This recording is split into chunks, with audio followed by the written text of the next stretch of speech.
രാത്രി നാം ശാന്തമായിട്ട് ചിന്തിക്കാൻ പോകുന്ന ഒരു ചെറിയ ചിന്താ വിഷയം, എല്ലാ നാളും നമ്മോട് കൂടെ ഇരിക്കുന്ന ദൈവം. അതാണ് ഇന്ന് രാത്രിയിലെ വിഷയം. കൂടെ ഇരിക്കുന്ന ദൈവം. സ്തോത്രം. ഇന്ന് രാത്രി ആരെല്ലാം ഉപേക്ഷിച്ചാലും നമ്മെ തള്ളിക്കളഞ്ഞാലും ദൈവം നമ്മുടെ കൂടെ ഇരിക്കും. അതനുഭവിക്കുന്ന പ്രിയപ്പെട്ടവരെ ഓർത്ത് ഞാൻ ദൈവത്തിന് മഹത്വം കരയറ്റും. മത്തായി സുവിശേഷം 28-ാം അധ്യായത്തിൻ്റെ 16 മുതൽ 20 വരെയുള്ള തിരുവെഴുത്താണ്. എന്താണ് സുവിശേഷം? അത് കഴിഞ്ഞ ദിവസങ്ങളിലൊക്കെ ഇവിടെ നന്നായിട്ട് സവിസ്തരം അവരെ വിവരിച്ചിട്ടുണ്ടെന്ന് എനിക്കറിയാം. എങ്കിലും സുവിശേഷ യോഗമായതുകൊണ്ട് സൂചന തന്ന് പോകണമല്ലോ. സുവിശേഷം എന്ന് പറഞ്ഞാൽ മതം മാറ്റുകയല്ല, ആൾക്കാരെ കൂട്ടുന്ന മാർഗമല്ല, തത്വസംഹിതകൾ വിവരിക്കുന്ന കാര്യമല്ല, പ്രത്യേക ശാസ്ത്രങ്ങൾ വിവരിക്കുന്ന സമയമല്ല, ബഹളവും ഒച്ചപ്പാടും ആളും തെള്ളും പിള്ളേരുടെ ഭാഷ പറഞ്ഞ ഓളം അതല്ല സുവിശേഷം. 10,000 വാട്സ് ഉള്ള മൈക്ക് സെറ്റ് കൊണ്ടുവന്നിറക്കി ഈ ശബ്ദം ഉണ്ടാക്കുന്നതല്ല സുവിശേഷം. വെറുതെ നിൽക്കുന്ന ആൾക്കാരെ എല്ലാം തെള്ളി തറയിലിടുന്നതല്ല സുവിശേഷം.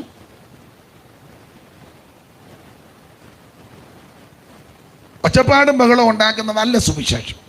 മതം മാറ്റുന്നതുമല്ല. സുവിശേഷം എന്ന് പറഞ്ഞാൽ ഒരു വ്യക്തിയാണ്. അത് മറ്റാരുമല്ല, കർത്താവായ യേശു ക്രിസ്തു. മനുഷ്യവർഗത്തിന്റെ പാപത്തിന്റെ പരിഹാരത്തിന് സ്വർഗമഹിമകൾ വെടിഞ്ഞ് ഇഹലോകത്തിലേക്ക് ഇറങ്ങി വന്ന നസറായനായ യേശു ക്രിസ്തു. അതാണ് സുവിശേഷം. വേദപുസ്തകം വായിക്കുന്ന പഠിക്കുന്നവർക്ക് വാക്യങ്ങളൊക്കെ തിട്ടമാണെന്നറിയാം. പൗലോസ് പറഞ്ഞൊരു പദമുണ്ട്, ദാവീദിന്റെ സന്തതിയായി ജനിച്ച് മരിച്ച് അടക്കപ്പെട്ട് ഉയർത്ത യേശു ക്രിസ്തു ഓർത്തുകൊള്ളുക, അതാകുന്ന ഞങ്ങളുടെ സുവിശേഷം. സുവിശേഷത്തെ നശിപ്പിച്ച് കളയുവാൻ കച്ച കെട്ടി ഇറങ്ങിയ മിടുക്കന്മാര് പലരുമുണ്ട്.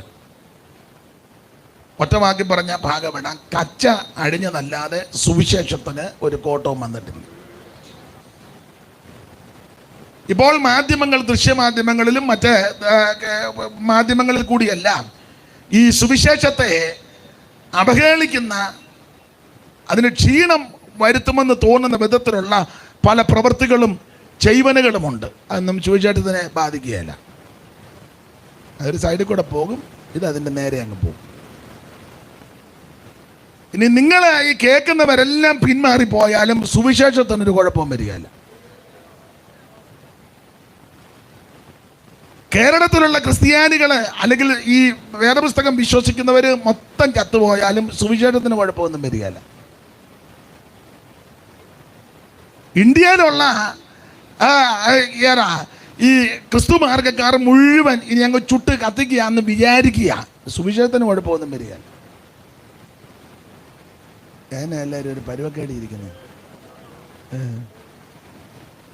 ഈരിപ്പാന്ന് മിക്കവാറും കത്തിക്കാൻ സാധ്യതയുണ്ട്. ജയിക്കുമേ സുവിശേഷം, ലോകം ജയിക്കുമേ, പേയുടെ ശക്തികൾ നശിക്കുമേ, സകല ലോകരും യേശുവിൻ നാമത്തിൽ വണങ്ങുമേ, തല കുനിക്കുമേ, അതു ബഹു സന്തോഷമേ.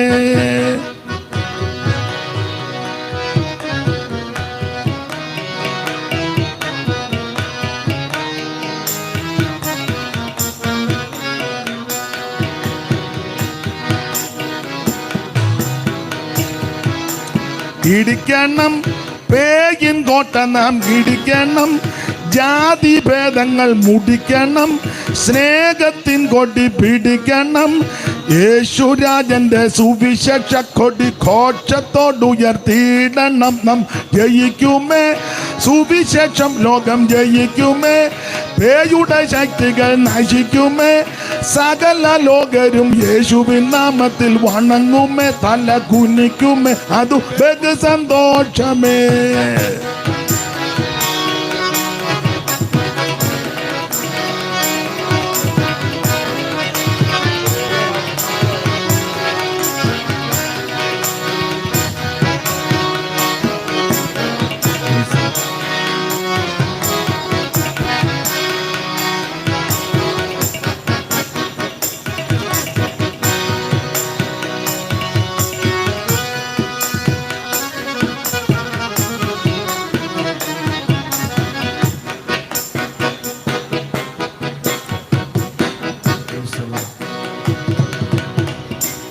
അപ്പൊ ശ്രദ്ധിക്കുക, സുവിശേഷത്തിന് ഒരു കുഴപ്പവും വന്നിട്ടില്ല, വരികയില്ല. ഇത് പാടെ തകർത്ത് കളയുവാൻ പരിശ്രമിച്ച മിടുക്കന്മാര് പലരും ഉണ്ട്. മിടുക്കന്മാര് പരാജയപ്പെട്ടതല്ലാതെ സുവിശേഷത്തിന് ഒരു കോട്ടവും വന്നിട്ടില്ല. ചരിത്രം പഠിക്കുന്നവർക്കറിയാം. ഒറ്റ വാക്ക് പറഞ്ഞാൽ അത് ഇന്ന് വന്നിട്ട് ബെന്നിക്കൊടി പറപ്പിച്ചുകൊണ്ടിരിക്കുക. നിങ്ങളെല്ലാവരും പിന്മാറിപ്പോയാലും സുവിശേഷത്തിൻ്റെ കുഴപ്പവും വരികയല്ല. ആ സുവിശേഷം കർത്താവാകുന്ന യേശു ക്രിസ്തുവാണ്.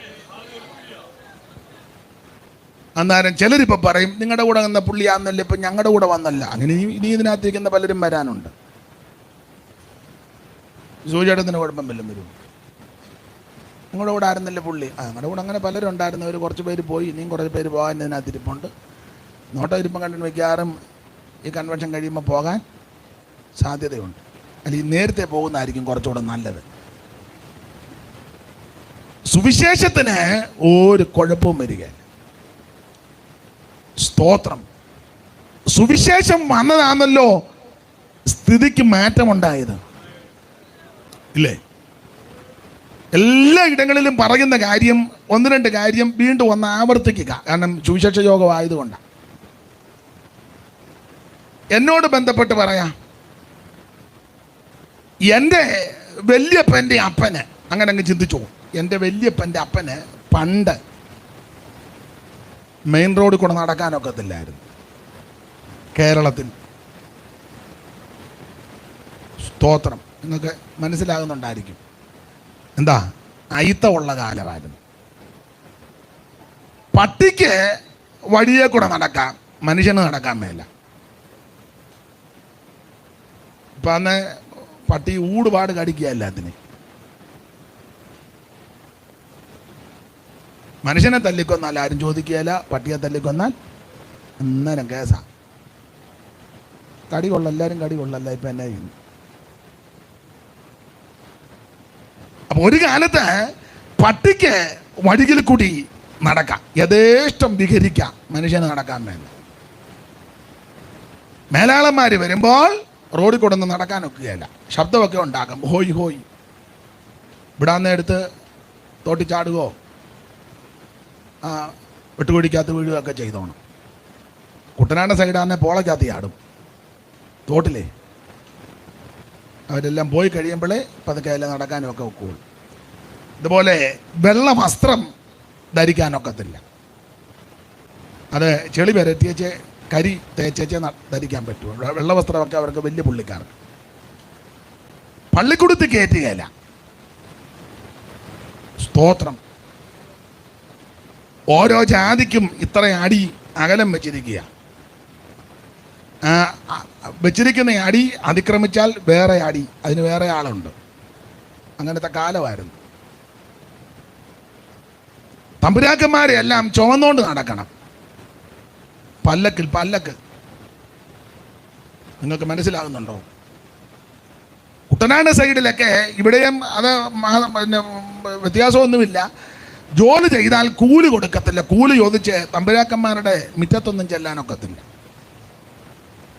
ഭക്ഷണം ഒന്നിച്ച് കഴിക്കത്തില്ല, കൊടുക്കുകയല്ല. തീണ്ടലും തൊടിയിലും ഉള്ള കാലമാണ്. മുറ്റത്ത് കുഴി കൊഴിച്ച് ആ കുഴിക്കകത്ത് ഇല കോട്ടി വെച്ച് അതിനകത്തൊക്കെയാണ് കൊടുക്കുന്നത്. അടുക്കാനൊക്കുകയല്ല. അയിത്തം. അങ്ങനെ ഒത്തിരി കാര്യങ്ങളുണ്ട്. സംസ്കൃതം മിണ്ടാനൊക്കത്തില്ല. അതൊക്കെ അവർ പറഞ്ഞോളും. ഒക്കെ കേൾക്കുക പോലും, പാത്ത് നിന്ന് പോലും കേൾക്കരുത്. കേട്ടാൽ ചെവിക്കാ തീയം ഉരുക്കി ഒഴിക്കും. അങ്ങനത്തെ ഒരു കാലമുണ്ടാകും. ഇവരെ ചുമന്നുകൊണ്ട്, ഇതുങ്ങളെ ചുമന്നുകൊണ്ട് നടക്കണം. അതും എല്ലാവർക്കും ഒന്നും ചുമക്കാനൊക്കത്തില്ല. അതിന് പ്രത്യേക ആൾക്കാർ. ജോലി ചെയ്താൽ കൂലി കൊടുക്കത്തില്ല. പണ്ട് ഒരു പാട്ടിന്റെ വരിയുണ്ട്, മിക്കപ്പോഴും പാടുന്നതാ.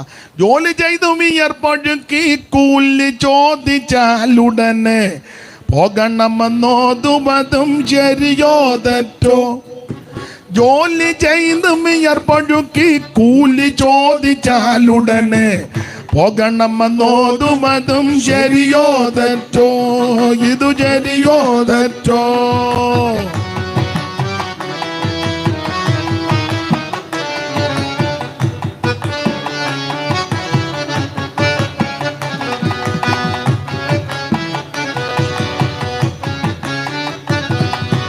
അപ്പൊ ശ്രദ്ധിക്കുക, ഇങ്ങനത്തെ ഒരു വല്ലാത്ത സ്ഥിതിവിശേഷമായിരുന്നു. പള്ളിക്കൂടത്തിൽ കയറ്റുകയല്ല. പണ്ട് 2 പിള്ളേരെ പള്ളിക്കൂടത്തിൽ കയറ്റപ്പം ആ പള്ളിക്കൂടത്തിൽ കയറ്റിയെന്ന് പറഞ്ഞാൽ പള്ളിക്കൂടത്തിന് തീ വെച്ച് കളഞ്ഞു. ഒന്ന് അങ്ങ് തിരുവനന്തപുരത്താ, വെങ്ങാനൂര്. ഒരു പെങ്കൊച്ചനെ കൊണ്ട് സ്കൂളിൽ അക്ഷരം പഠിപ്പിക്കാനെത്തുക. അന്നേരം തമ്പുരാക്കന്മാര് പള്ളിക്കൂടം അങ്ങ് തീ വെച്ചു. വിധങ്ങളെയൊന്നും പഠിപ്പിക്കണ്ട. ആ പെൺകുട്ടിയുടെ പേര് പഞ്ചമി.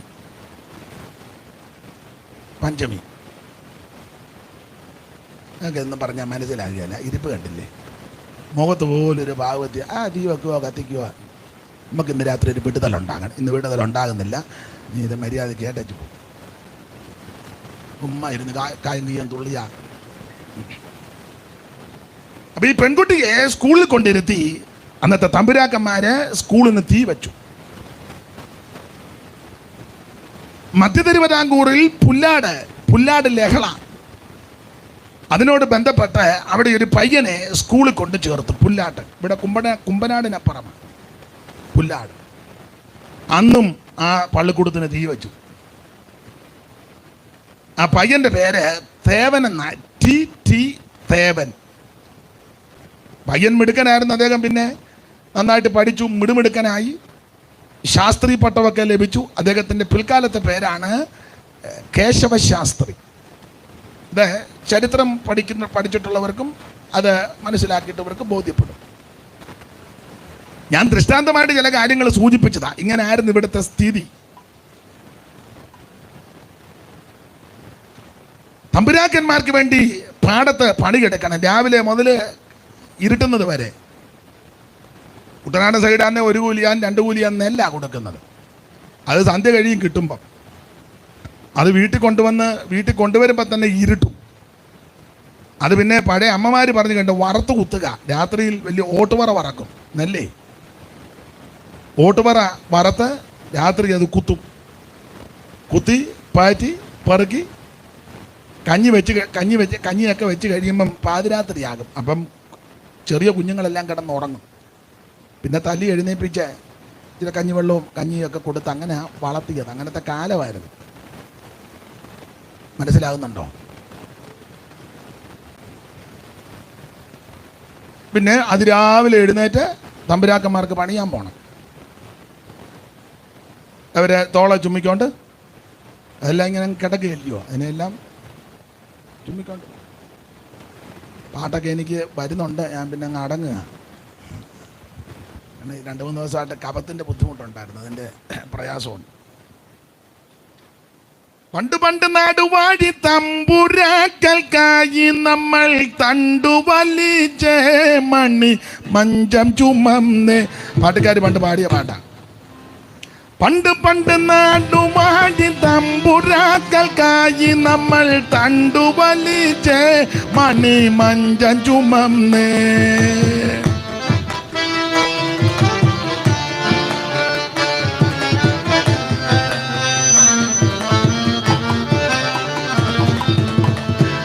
പണ്ട് നാടുവാഴി തമ്പുരാക്കൾക്കായി നമ്മൾ തണ്ടുവലിച്ചേ മണി മഞ്ചം ചുമന്നു.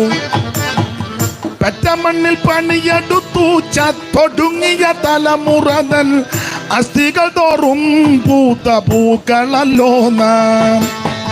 പെറ്റമണ്ണിൽ പണിയെടുത്തു ചത്തൊടുങ്ങിയ തലമുറതൻ അസ്ഥികൾ തോറും പൂത്ത പൂക്കളല്ലോ നാം.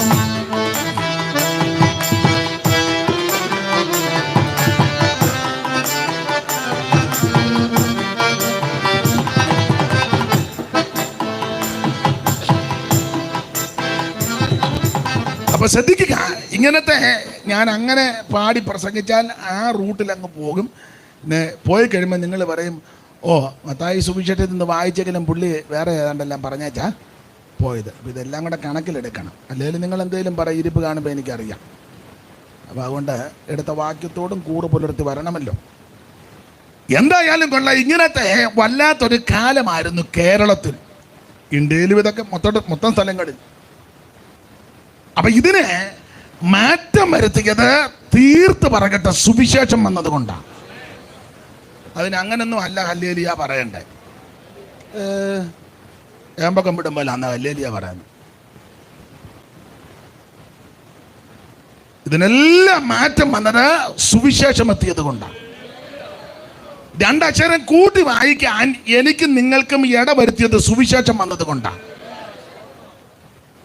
ബെഞ്ചമിൻ ബെയ്ലിയൊക്കെ നാട്ടിൽ വന്ന് മലയാള ഭാഷ പഠിച്ച് അച്ചുകൂടെ ഉണ്ടാക്കി ഈ വേദപുസ്തകം നമ്മുടെ കയ്യിൽ തരാൻ വേണ്ടിയാണ്. സ്തോത്രം. ഇത് വായിച്ചാലേ വിവരം ഉണ്ടാവുകയുള്ളു. വേറെ ചില പുസ്തകം വായിച്ചാൽ ഇതന്നെ അന്ന് പോലും നമുക്ക് പിടികിട്ടുകയില്ല. അത് അവർക്ക് കുറച്ച് ആൾക്കാർക്ക് പിടികിട്ടും. അവർ സന്ധ്യാകുമ്പം ചില സ്ഥലത്ത് കൂടി അങ്ങോട്ടും ഇങ്ങോട്ടും നോക്കി ഇതെല്ലാം പറയും. ബാക്കിയുള്ളവർ അങ്ങോട്ട് കയറാനേ നോക്കുകയല്ല. വേറെ ആർക്കും ഇത് മനസ്സിലായ പ്രശ്നം അത് അവർ മനസ്സിലാക്കിക്കത്തില്ല. എന്നാൽ ധന്യനായ മനുഷ്യൻ ഇവിടെ വന്ന് നമുക്ക് വിവരവും ബോധവും ഉണ്ടാകാൻ വേണ്ടി അച്ചുകൂടം ഉണ്ടാക്കി എല്ലാം ക്രമപ്പെടുത്തി ഈ പുസ്തകം അച്ചടിച്ച് സത്യവേദ പുസ്തകം നമ്മുടെ പിതാക്കന്മാരുടെ കയ്യിൽ തന്നു. അവിധങ്ങളത് വായിച്ചപ്പം എൻ്റെ ഭാഷയെ പറഞ്ഞ വെളിവുണ്ടായി.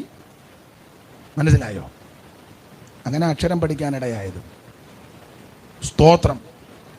നേരും ചൊവ്വനും തുണി ഉടുക്കാൻ പഠിപ്പിച്ചത് ഈ മാർഗം വന്നതുകൊണ്ടാണ്. മനസ്സിലായോ?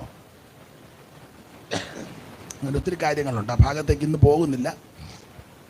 സുവിശേഷമായി ഇതിനെല്ലാം മാറ്റം വരുത്തിയത്. അതുകൊണ്ട് എവിടെയും പറയുവാനും ഉയർത്തുവാനും ഘോഷിപ്പാനും പറ്റിയ ഒന്നേ ഉള്ളൂ, അത് സത്യസുവിശേഷം. ഏത് സ്ഥലത്തും ആരോടും ഉച്ചൈസ്തരം മുഖത്ത് നോക്കി പറയാം, യേശു നിന്നെ രക്ഷിക്കും, യേശു ക്രിസ്തു നിന്നെ വിടിവിക്കും, യേശു ക്രിസ്തു നിനക്ക് സമാധാനം നൽകും, യേശു ക്രിസ്തുവിനാൽ നീ അനുഗ്രഹിക്കപ്പെടും. അത് സധൈര്യം ആരോടും പറഞ്ഞോണം, ഒന്നും ശങ്കിക്കണ്ട. ഉയർത്താൻ കൊള്ളാവുന്ന ഒരേ ഒരു നാമം നസറയനാകുന്ന യേശുവിൻ്റെ നാമം. നരഭോജികളെ നരസ്നേഹികളാം ഉത്തമ സോദരരാകും. നരഭോജികളെ നരസ്നേഹികളാം ഉത്തമ സോദരരാകും. വിമല മനോഹര സുവിശേഷം ഹാ മംഗള ജയ ജയ സന്ദേശം. വിമല മനോഹര സുവിശേഷം ഹാ മംഗള ജയ ജയ സന്ദേശം. എങ്ങും പുകഴ്ത്തുവിൻ സുവിശേഷം ഹാ മംഗള ജയ ജയ സന്ദേശം. എങ്ങും പുകഴ്ത്തുവിൻ സുവിശേഷം ഹാ മംഗള ജയ ജയ സന്ദേശം. കരമുയർത്തി കർത്താവിന് മഹത്വം കൊടുക്ക. എല്ലാ ഇടങ്ങളിലും ഉയർത്തുവാൻ കൊള്ളാവുന്നതാണ് സുവിശേഷം. സുവിശേഷം എന്ന് പറഞ്ഞാൽ യേശു ക്രിസ്തു ഒരു വിഭാഗത്തിൻ്റെ ആളല്ല. യേശു ക്രിസ്തു മുഴു ലോകത്തിൻ്റെയും ദൈവമാണ്. ക്രിസ്ത്യാനികളെന്ന് പറയുന്നവരുടെ മാത്രം ദൈവമല്ല. അങ്ങനെ തെറ്റിദ്ധരിക്കരുത്. ഒരു പ്രത്യേക സഭക്കാരുടെ ആളല്ല യേശു. യേശു മുഴു ലോകത്തിൻ്റെയും ദൈവമാണ്. ഏത് മതത്തിലും കുലത്തിലും കുടുംബത്തിലും നിറത്തിലും നിലവാരത്തിൽപ്പെട്ടവർക്കും യേശു ക്രിസ്തുവിനെ ആരാധിക്കാം, അംഗീകരിക്കാം, അനുഗമിക്കാം, അനുധാവനം ചെയ്യാം. ആമേൻ. കർത്താവിനെ ആമേൻ സേവിക്കാം, സ്നേഹിക്കാം. യേശു ക്രിസ്തു മുഴു ലോകത്തിൻ്റെ ദൈവമാണ്. അതുകൊണ്ടാണ് ഇന്ന് രാത്രി നമുക്കും ഇങ്ങനെ ഒന്നിച്ച് സമ്മേളിപ്പാൻ ഇടയായി തീർന്നു. സ്തോത്രം. ആ സുവിശേഷത്തിൻ്റെ ഒരു പുസ്തകമായ മത്തായി എഴുതിയ സുവിശേഷത്തിൻ്റെ 28-ാം അധ്യായത്തിൻ്റെ 16 മുതൽ 20 വരെയുള്ള തിരുവെഴുത്താണ് ഇന്ന് രാത്രിയിലെ ചിന്തയ്ക്ക് അടിസ്ഥാനമായിട്ട് വായിച്ചത്. നാം പ്രാരംഭത്തിൽ 4 സുവിശേഷങ്ങളാണ് വായിക്കുന്നത്. 1 മത്തായി എഴുതിയ സുവിശേഷം, 2 മർക്കോസ് എഴുതിയ സുവിശേഷം, 3 ലൂക്കോസ് എഴുതിയത്, 4 യോഹന്നാൻ എഴുതിയ സുവിശേഷം. അപ്പോൾ ചിലർക്ക് ചിന്ത വരും, 4 സുവിശേഷം ഉണ്ടോ? ഇല്ല, ഒറ്റ സുവിശേഷം ഉള്ളൂ. 4 പേരും 4 നിലയിൽ ആ സുവിശേഷത്തെ ചിത്രീകരിച്ച് തന്നിരിക്കുക. യേശുക്രിസ്തു രാജാതി രാജാവാണ്. യേശുക്രിസ്തു സമ്പൂർണ്ണ മനുഷ്യനാണ്. യേശുക്രിസ്തു ദാസരൂപമെടുത്ത മഹത് വ്യക്തിയാണ്. യേശുക്രിസ്തു ഏക നിത്യ സത്യ ദൈവമാണ്. മത്തായി ക്രിസ്തുവിൻ്റെ രാജത്വവും മർക്കോസ് യേശുക്രിസ്തുവിൻ്റെ ദാസ്യത്വവും ലൂക്കോസ് ക്രിസ്തുയേശുവിന്റെ മനുഷ്യത്വവും യോഹന്നാൻ യേശു ക്രിസ്തുവിന്റെ ദൈവത്വവും തെളിയിച്ചിരിക്കുക.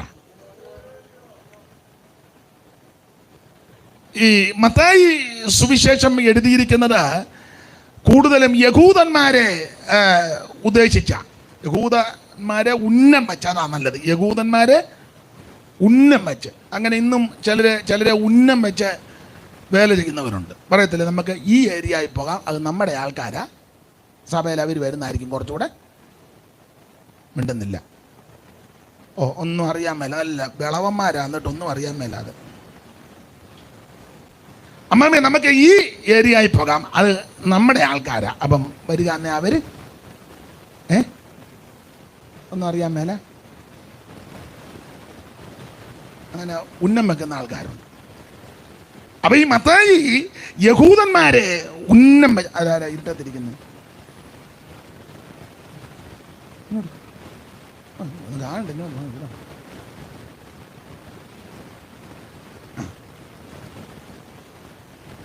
അപ്പോൾ മത്തായി യഹൂദന്മാരെ ഉന്നം വെച്ച ഈ എഴുത്തെഴുതിയിരിക്കുന്നത്.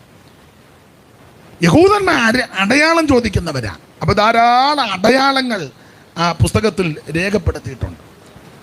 ഇനി മത്തായിയുടെ സുവിശേഷത്തിന്റെ ഒരു വിശേഷത, 1-ാം അധ്യായം നമ്മൾ പഠിക്കുമ്പോൾ, എല്ലാ ഭാഗവും എടുക്കുന്നില്ല, 1-ാം അധ്യായത്തിൽ യഹൂദന്മാർക്ക് ഈ പാരമ്പര്യം വലിയ ഇഷ്ടമാണ്. പാരമ്പര്യം, അപ്പച്ചൻ്റെ പേര്, അപ്പച്ചൻ്റെ അപ്പച്ചൻ്റെ പേര്, വല്യപ്പച്ചൻ്റെ പേര്, വല്യപ്പച്ചൻ്റെ അപ്പച്ചൻ്റെ പേര്, പിന്നെ വന്ന് കുറവലങ്ങാട്ടിൽ നിന്ന് വന്നതാന്ന് പറഞ്ഞാൽ കുറച്ചുകൂടെ സന്തോഷം. കുറവലങ്ങാട്ട് വന്നത് കൊടുങ്ങല്ലൂരാന്ന് പറഞ്ഞാൽ കുറച്ചുകൂടെ സന്തോഷം.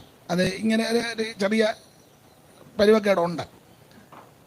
അപ്പം മത്തായി അതുകൊണ്ട് ഈ പാരമ്പര്യം അങ്ങോട്ട് തുടങ്ങി. അപ്പം ഇവർ പെട്ടെന്ന് നോക്കിയുടെ നമ്മുടെ കാര്യമാണ് പറഞ്ഞത്, നമ്മുടെ വല്യപ്പച്ചൻ്റെ കാര്യം അതാ തുടങ്ങിയ അബ്രഹാമിൻ്റെ പുത്രനായ ദാവീദിന്റെ പുത്രനായ യേശുക്രിസ്തുവിന്റെ വംശാവലി. യഹൂദൻ ഈ വംശാവലി കേൾക്കുന്ന ഇഷ്ടമാണ്. സ്തോത്രം. അതുകൊണ്ടല്ലേ ഇപ്പൊ എല്ലാവരും ഈ മിക്കവരും ഈ കുടുംബയോഗമാണ്. പെന്തിക്കോസുകാർ ഇപ്പൊ പോകുന്നുണ്ട്, കുടുംബയോഗം ഉണ്ട്. പാസ്റ്റർമാരിപ്പോൾ കുടുംബയോഗത്തിന്റെ പ്രസിഡന്റായിട്ടും ഇരിക്കുന്നുണ്ട്. മിണ്ടുന്നില്ല. അതിപ്പോഴാണ് വിളിക്കാൻ തുടങ്ങി. നേരത്തെ കുടുംബക്കാർക്കാർക്കും വേണ്ടായിരുന്നു, കാരണം നേരത്തെ പരുവക്കേടായിരുന്നു. ഇപ്പൊ പിള്ളേർ വിദേശത്തൊക്കെ പോയി 10 പുത്തനുണ്ടെന്ന് അവർക്കും അറിയാം. തന്നെയല്ല ഇപ്പം അമ്മാമ്മയാന്നേലും പണ്ട് ഊരി അമ്മാമ്മ ഇപ്പോൾ ഒരു ചെറിയ കമ്മലും ഒരു ചെറിയ മാലയൊക്കെ ഇട്ടിട്ടുണ്ട്. പിള്ളേർ കാശ് കൊടുത്തപ്പോൾ ഇപ്പം ചെറിയ ഇളക്കവായി തള്ളക്ക്. പണ്ട് ഈ കുടുംബക്കാർക്ക് ആർക്കും വേണ്ടായിരുന്നു. ഇപ്പോൾ ഈ ചെറിയ കാശും ചുറ്റുപാട് പോയപ്പോൾ കുടുംബക്കാരുമായിട്ട് അതുകൊണ്ട് കുടുംബയോഗത്തിന് പോകുന്ന ആൾക്കാരുണ്ട്. സ്തോത്രം. ആട്ടെ, നമ്മുടെ വിഷയം അല്ലല്ലോ, എന്നാലും ചെറുതായിട്ടൊന്ന് തൊട്ടെന്നേ ഉള്ളൂ. അടുത്ത കാലത്ത് എന്നോട് ചോദിച്ചു യോഗത്തിന് വരുമോ? അയ്യോ, ഞങ്ങളുടെ കുടുംബയോഗം നടക്കുക അന്നേരം. ആട്ടെ, അപ്പൊ ഈ അബ്രഹാമിന്റെ പുത്രനായ ദാവീദിന്റെ പുത്രനാകുന്ന യേശു ക്രിസ്തുവിന്റെ വംശാവലി, യഹൂദന്മാർക്ക് വംശാവലി കേൾക്കുന്ന ഇഷ്ടമാണ്. എന്നിട്ട് ആരോട്ട് പറഞ്ഞു വരികയാണ്. വായിച്ചേ വംശാവലി. അബ്രഹാം ഇസഹാക്കിനെ ജനിപ്പിച്ചു. അബ്രഹാം ഇസഹാക്കിനെ ജനിപ്പിച്ചു. ഇസഹാക്ക് യാക്കോബിനെ ജനിപ്പിച്ചു. ഇസഹാക്ക് യാക്കോബിനെ ജനിപ്പിച്ചു. യാക്കോബ് യഹൂദയും അവന്റെ സഹോദരന്മാരെയും ജനിപ്പിച്ചു. യഹൂദ താമാറിൽ പാരസിനെയും സാരഹിനെയും ജനിപ്പിച്ചു. അപ്പൊ ഇവിടെ യേശുക്രിസ്തുവിന്റെ തിരുപ്പിറവിയോട് ബന്ധപ്പെട്ട് പറഞ്ഞത് മനുഷ്യനെ ജനിപ്പിക്കുക. അതാ മത്തായി എഴുതിയിരിക്കുന്നത്. മനുഷ്യനെ ജനിപ്പിക്കുന്നു, ജനിപ്പിച്ചു. എന്നാൽ യേശു ക്രിസ്തുവിന്റെ ജനനത്തോട് ബന്ധപ്പെട്ട് മനുഷ്യൻ ജനിപ്പിച്ചതല്ല, യേശു ജനിച്ചതാണ്. നമുക്കറിവുള്ള വാക്യമായെങ്കിലും 16-ാം വാക്യം വായിച്ചോ. യാക്കോബ് മറിയയുടെ ഭർത്താവ് യോസഫിനെ ജനിപ്പിച്ചു. അവളിൽ നിന്ന് ക്രിസ്തു എന്ന പേരുള്ള യേശു ജനിച്ചു. അവളിൽ നിന്ന് ക്രിസ്തു എന്ന് പേരുള്ള യേശു ജനിച്ചു. മറ്റുള്ളവരെല്ലാം മനുഷ്യനെ ജനിപ്പിക്കുക. എന്നാൽ ക്രിസ്തുയേശുവിന്റെ തിരുപ്പിറവിയെ പറ്റി കൊടുത്തിരിക്കുന്ന പ്രയോഗം ആരും ജനിപ്പിച്ചതല്ല, അവിടുന്ന് ജനിച്ചതാ. കന്യകാസുതനായി തരയിൽ വന്നുദിച്ച ധന്യനിമാനുബലി ബന്ധാനേ കന്യകാസുതനായി തരയിൽ വന്നുദിച്ച ധന്യനിമാനുബ ഇവൻ താനേ. ഇവനെ ഇവനെ ഇവനെ ഇവനെ ക്രിസ്തശുരക്ഷകൻ ഇവൻ താനേ. ഇവനെ ഇവനെ ഇവനെ ഇവനെ ക്രിസ്തശുരക്ഷകൻ ഇവൻ താനേ.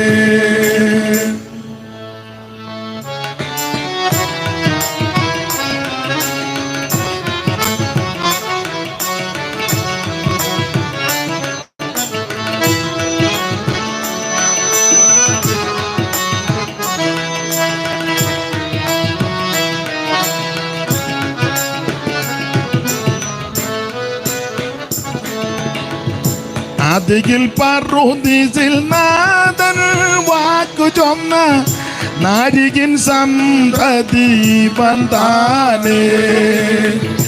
അതിൽ പറുദീസിൽ നാഥൻ വാക്കു ചൊന്ന നാരികിൻ സന്തതി ഇവൻ താനേ. ഇവനെ ഇവനെ ഇവനെ ഇവനെ ക്രിസ്തശുരക്ഷകൻ ഇവൻ താനേ. ഇവനെ ഇവനെ ഇവനെ ഇവനെ ക്രിസ്തശുരക്ഷകൻ ഇവൻ താനേ. അപ്പൊ ശ്രദ്ധിക്കുക, മത്തായി സുവിശേഷം 1-ാം അധ്യായത്തിൽ ജനിപ്പിച്ചു ജനിപ്പിച്ചു ജനിപ്പിച്ചു. എന്നാൽ യേശു ക്രിസ്തുവിന്റെ തിരുപ്പിറവിയോടുള്ള ബന്ധത്തിൽ വായിക്കുന്നത് ജനിപ്പിച്ചതല്ല, യേശു ജനിച്ചു ജനിച്ചു. വചനം ജഡമായി തീർന്നു. ഈ മത്തായി സുവിശേഷത്തിൽ വേറൊരു പ്രയോഗം, അത് രണ്ടും പറഞ്ഞ ഭാഗം ഇടുക.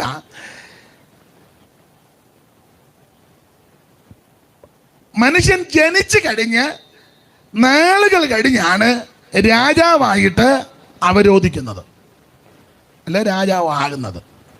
എന്നാൽ യേശു ക്രിസ്തു ജനിച്ചപ്പോഴേ രാജാവായിട്ടാണ് ജനിച്ചത്. അതുകൊണ്ടല്ലയോ വിദ്വാൻമാര് വന്ന് ചോദിക്കുക, രാജാവായിട്ട് പിറന്നവൻ ഇവിടെ എല്ലാം പിറന്നു കഴിഞ്ഞ് എന്ത് പരിശ്രമിച്ച ഒരു കസേര മിണ്ടുന്നില്ല അല്ലേ?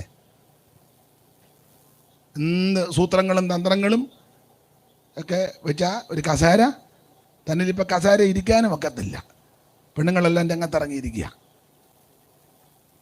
മന്ത്രിമാരും എല്ലാം പേടിച്ച. ഏതൊരു പെങ്കൊച്ച് എന്തെങ്കിലും പറഞ്ഞാൽ മതി, അതവിടെ തീർന്നു. മനസ്സിലാകുന്നില്ല. എന്ത് പരിശ്രമിച്ച 5 കൊല്ലം വന്നിരിക്കണമെന്ന് ഓർത്ത് ചെല്ലുന്നു. അന്നേരം പെങ്കൊച്ചുങ്ങൾ സാരിയും ചുറ്റി പോട്ടെ, ഞാനൊന്നും മിണ്ടുന്നില്ല. ഇവിടെ എല്ലാവരും ജനിച്ച് നാളുകൾ കഴിഞ്ഞാണ് രാജാവായിട്ട് സിംഹാസനത്തിൽ ഇരിക്കുന്നത്, രാജാവാകുന്നത്. എന്നാൽ നമ്മുടെ കർത്താവാകുന്ന ക്രിസ്തുവേശു ജനിച്ചപ്പോഴേ അവിടുന്ന് രാജാവാണ്. അതല്ലേ ആ മത്തായി സുവിശേഷം 2-ാം അധ്യായത്തിന്റെ 2 മുതൽ വായിച്ചേ ശുഭാസ്റ്റേ.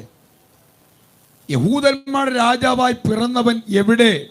ഞങ്ങൾ അവന്റെ നക്ഷത്രം കിഴക്ക് കണ്ടു. അപ്പോ 2-1 മുതൽ വായിച്ചോ. ഹെരോദ രാജാവിന്റെ കാലത്ത് യേശു യഹൂദയിലെ ബേത്ലഹേമിൽ ജനിച്ച ശേഷം കിഴക്ക് നിന്ന് വിദ്വാൻമാർ യെരൂശലേമിൽ എത്തി. യഹൂദന്മാരുടെ രാജാവായി പിറന്നവൻ എവിടെ? യഹൂദന്മാരുടെ രാജാവായി പിറന്നവൻ എവിടെ? അപ്പൊ ജനിച്ചപ്പോഴേ അവിടുന്ന് രാജാവായിട്ട് പിറക്കുക. അതാണ് യേശുവിന്റെ വിശേഷത. ഒന്ന്, അവിടുന്ന് സ്വയമായിട്ട് ജനിച്ചതാ, ആരും ജനിപ്പിച്ചതല്ല. 2, ജനിച്ചപ്പോഴേ രാജാവായി. വന്നുമാകർ നിന്നടുക്കൽ ഭക്തിയോടെ പൊന്ന മൂര കുന്തിരിക്കം കാഴ്ച വച്ചു. വന്നുമാകർ നിന്നടുക്കൽ ഭക്തിയോടെ പൊന്ന മൂര കുന്തിരിക്കം കാഴ്ച വച്ചു. ഉന്നതാധികാരമുള്ള മന്നവന്യം നൂതന്യർ സന്നമിച്ചു ഘോഷിക്കും നീതാ.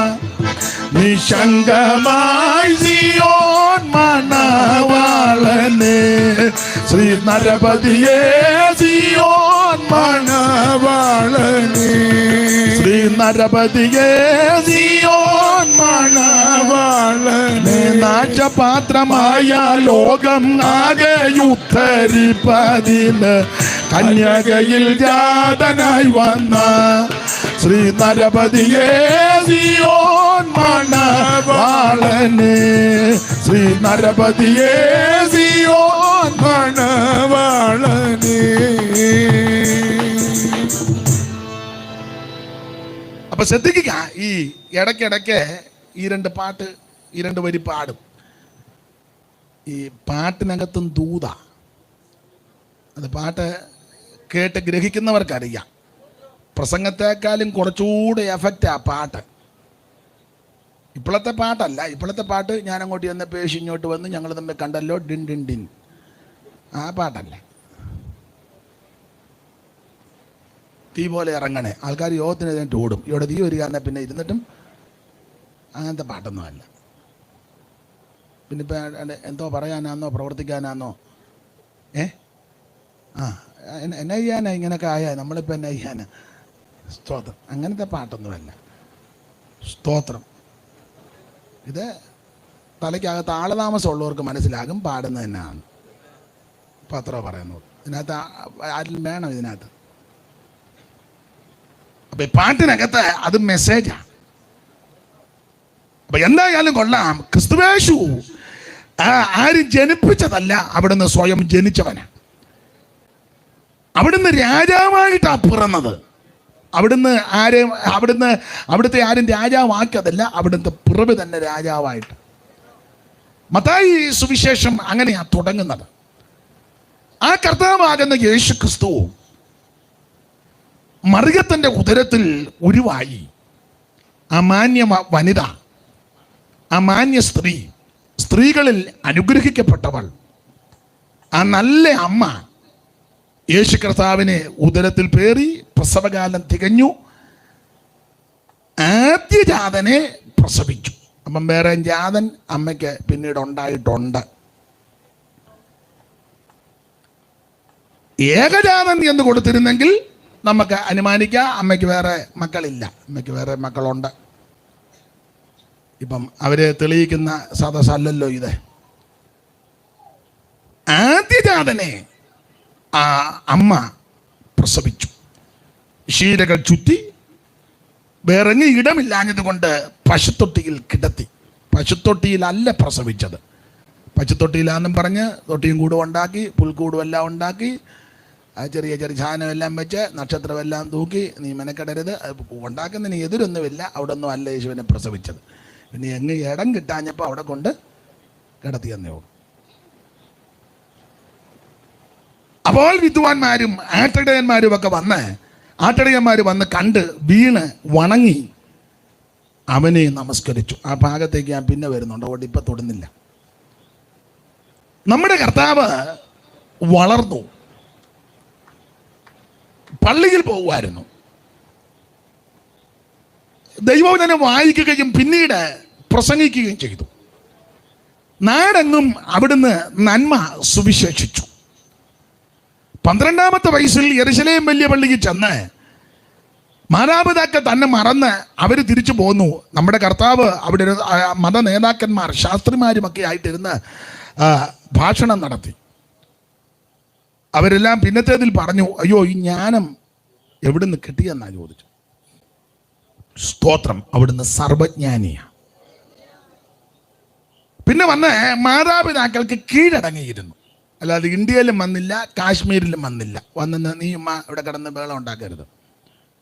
ഇവിടെ വന്ന് യേശു ആയോധന കല പഠിച്ചു. എവിടെ? ചമ്പക്കരയിലോ? യേശു ഏരിയയിലോട്ടേ വന്നിട്ടില്ല.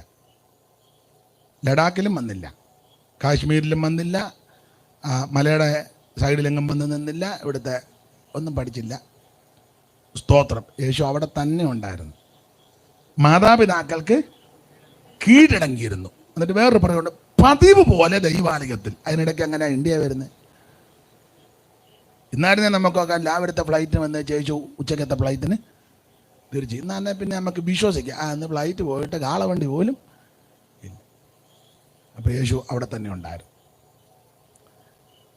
നാടെങ്ങും യേശു ക്രിസ്തു നന്മ സുവിശേഷിച്ചു. തന്റെ അടുക്കൽ വന്ന സകലരെയും യേശു വിടുവിച്ചു.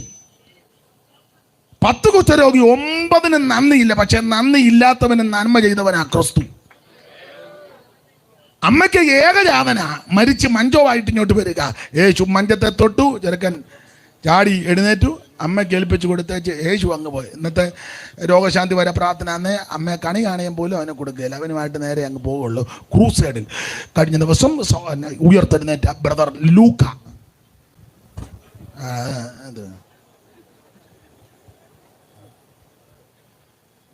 നമ്മുടെ ഇത് വലിയ പീഠം ഒന്നും കുഴപ്പമില്ല. ഇനി ഇത് വേണ്ട, മിക്കവാറും നമ്മൾ ശിംശം ഭാഷയാണ്, ഇവർക്ക് ഇത് മതി. അതെടുത്തോണ്ട് പോകരുത്. അപ്പൊ ശ്രദ്ധിക്കുക, യേശു ചെന്ന് മഞ്ചത്തെ തൊട്ടു, അന്നേരം ചെറുക്കൻ ചാടി എഴുന്നേറ്റു. സ്തോത്രം. അവനെയും കൊണ്ട് യേശു ഒരു ക്രൂസൈഡിലും പോയില്ല. ഇന്നാണെങ്കിൽ ഇന്നത്തെ ബിരുദന്മാരാണ്, അവനുമായിട്ട് നമുക്ക് കാഞ്ഞിരപ്പള്ളി ഒരു ക്രൂസൈഡുണ്ട്. ബ്രദർ വന്ന് സാക്ഷ്യം പറയാം. ഉടനെ മറ്റേ ബ്രദറിന് എന്തോ സംഭവിച്ചെന്ന് ഈ ബ്രദർ പറയും. ബ്രദറിന് ഇപ്പൊ എന്തോ സംഭവിച്ചു. ഉമ്മ വട്ടുകളിയാ. യേശു അവനെ അമ്മയ്ക്ക് കൊടുത്തേച്ചു, ഞാൻ പോവാന്ന്. അതാ യേശു. സ്തോത്രം. 12 സംവത്സരമായിട്ട് രക്തസ്രവമുള്ള സ്ത്രീ വാർത്ത ശ്രുതി കേട്ടു. തെള്ളും തിക്കുമുണ്ടെങ്കിലും വിശ്വാസത്തോടെ എൻ്റെ ചിന്തയാ അവിടുത്തെ തിരുശരീരത്തിൽ തൊടാനാ വന്നെങ്കിലും തെള്ളു കാരണം ശരീരത്തിൽ സ്പർശിക്കാനൊത്തില്ല. ആ വസ്ത്രത്തിൽ തൊട്ടു, ടപ്പെന്ന് സൗഖ്യമായി. അതാ യേശു. കർത്താവ് തിരിഞ്ഞു നോക്കി, അയ്യോ അന്തം വിട്ടുപോയി. അവള് ഭയപ്പെട്ട് നിൽക്കുക. സ്തോത്രം. അവള് എന്നങ്ങ് തൊട്ടു. അന്നേരം കർത്താവ് വെച്ചു, എന്നെ തൊട്ടത് ആരാ? അല്ല അവിടെ നിൽക്കടി, ഞാൻ കുളിച്ചേച്ച് വരട്ടെന്നൊന്നും പറഞ്ഞില്ല. പെണ്ണുങ്ങൾ തൊട്ടെന്നും പറഞ്ഞേ. യേശു ചോദിച്ചു, എന്നെ തൊട്ടതാരാന്ന് ചോദിച്ചു. സ്തോത്രം. പൂർണ്ണ വിടുതൽ. സ്തോത്രം. അവള് വിടുതൽ പ്രാപിച്ചാ തിരിച്ചു പോയത്. പോയപ്പം വേണേ അവളൊരു പാട്ട് പാടി കാണും. അപ്പോൾ നിങ്ങൾ ചോദിക്കും, അതെവിടെ എഴുതിയിട്ടുണ്ട്? പുസ്തകത്തിലില്ല, എൻ്റെ ചിന്തയാണ്.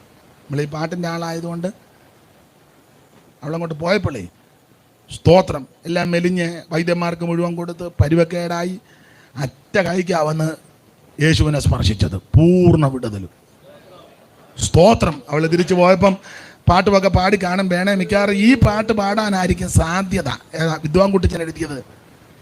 അതികൾ ഒഴിച്ചെന്നെ കാക്കുന്നവൻ ഭക്ഷണാദികൾ തന്നു നിത്യം പോറ്റുന്നവൻ. അതികൾ ഒഴിച്ചെന്നെ കാക്കുന്നവൻ ഭക്ഷണാദികൾ തന്നു നിത്യം പോറ്റുന്നവൻ. നീതി വഴിയിൽ എന്നെ നടത്തിക്കൊണ്ടു വരുന്നവൻ.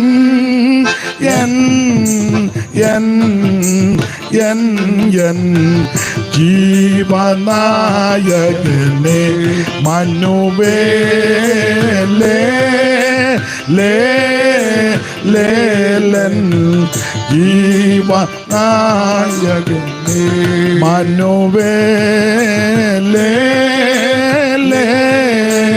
ലേലൻ ജീവനായകനെ.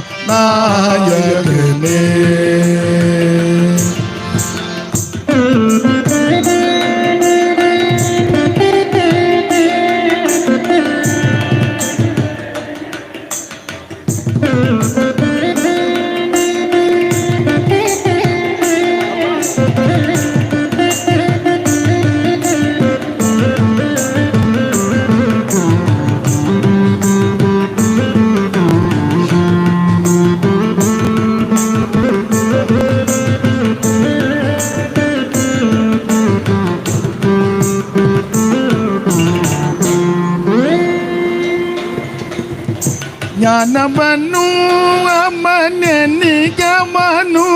പിന്നെ ഞാനവനൊഴികെ മറ്റാരെയുമേ. ഞാനവനു അവനെനിക്കവനു പിന്നെ ഞാനവനൊഴികെ മറ്റാരെയുമേ. ന്യൂനമറിയുമതിൽ എനിക്കവനെല്ലാമായവൻ.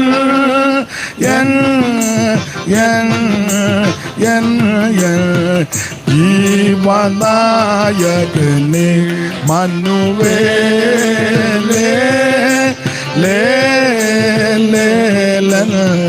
ജീവനായകനെ മനുവേലേ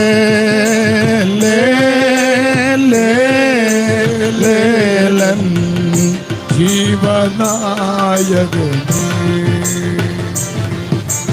അപ്പൊ ശ്രദ്ധിക്കുക, ഈ വിശ്വാസത്തോടെ ഈ സ്ത്രീ വന്ന് അവിടുത്തെ ആ വസ്ത്രത്തിന്റെ തൊങ്ങലെ തൊട്ടു. തപ്പെന്ന് പറഞ്ഞു. കർത്താവ് പോയി ചോദിച്ചാൽ എന്നെ തൊട്ടതാരാ? തൊട്ടെന്നോ? എന്തോ തേടല? അതങ്ങനല്ല, എങ്കിൽ നിന്ന് ശക്തി പുറപ്പെട്ടിട്ടുണ്ട്. ഇന്ന് രാത്രി എന്നെ കേൾക്കുന്ന നീ വിശ്വാസത്തോടെ യേശുവിൻ്റെ അടുക്കൽ വന്നാൽ അവങ്കിൽ നിന്ന് ശക്തി പുറപ്പെടും. നിന്റെ പ്രശ്നങ്ങൾക്കും നിന്റെ രോഗങ്ങൾക്കും നിന്റെ കെടുതികൾക്കും പൂർണ്ണ വിടുതൽ നൽകും. യേശു ഇന്നും ജീവിക്കുന്നു. Price the Lord. പക്ഷപാതക്കാരൻ കിടക്കുക 38 കൊല്ലമായിട്ട്. പുള്ളി ആ ഏരിയയിലെ സീനിയർ ആളാണ്. പുള്ളിയാണ് അവിടുത്തെ സീനിയർ. ചെല്ലുപടത്തിലെ ഈ സഭയിലെ സീനിയർ ഞാനാണ്. പക്ഷെ എഴുന്നേക്കാൻ മേല, ഒരു സ്തോത്രം പോലും പറയാൻ. സീനിയറാണ്, തളർന്ന് കിടക്കുക. അപ്പം ഈ കിടപ്പ് കണ്ട് കർത്താവ് ചോദിച്ചു, സൗഖ്യമാകാൻ മനസ്സുണ്ടോ എന്ന് ചോദിച്ചു. ഉണ്ട്. പുള്ളി പറഞ്ഞ് കുളത്തിലിറക്കാനാണ്. നിന്നോട് അതാണോ കുളത്തിലിറങ്ങുന്നോ കയറുന്നോന്നാണോ ചോദിച്ചേ?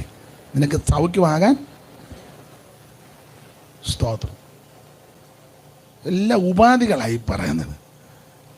അപ്പോൾ യേശു അവനോട് പറഞ്ഞു, കിടക്കയെടുത്ത് നടക്കാം. നമ്മളായിരുന്നേ പറയാം നടക്കാൻ മേലാത്തത് ആ സൂക്കേട്, അതല്ലേ 38 കൊല്ലമായിട്ട് കിടപ്പ്. നമ്മളെല്ലാം എതിരാണല്ലോ.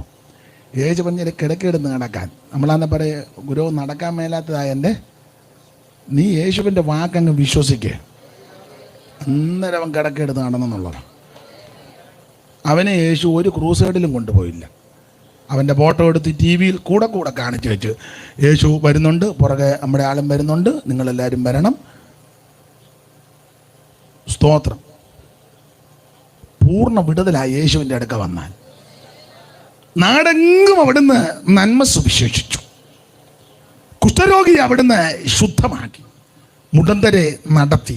ഊമർക്ക് സംസാരശേഷി, ചെകിടർക്ക് കേൾവി.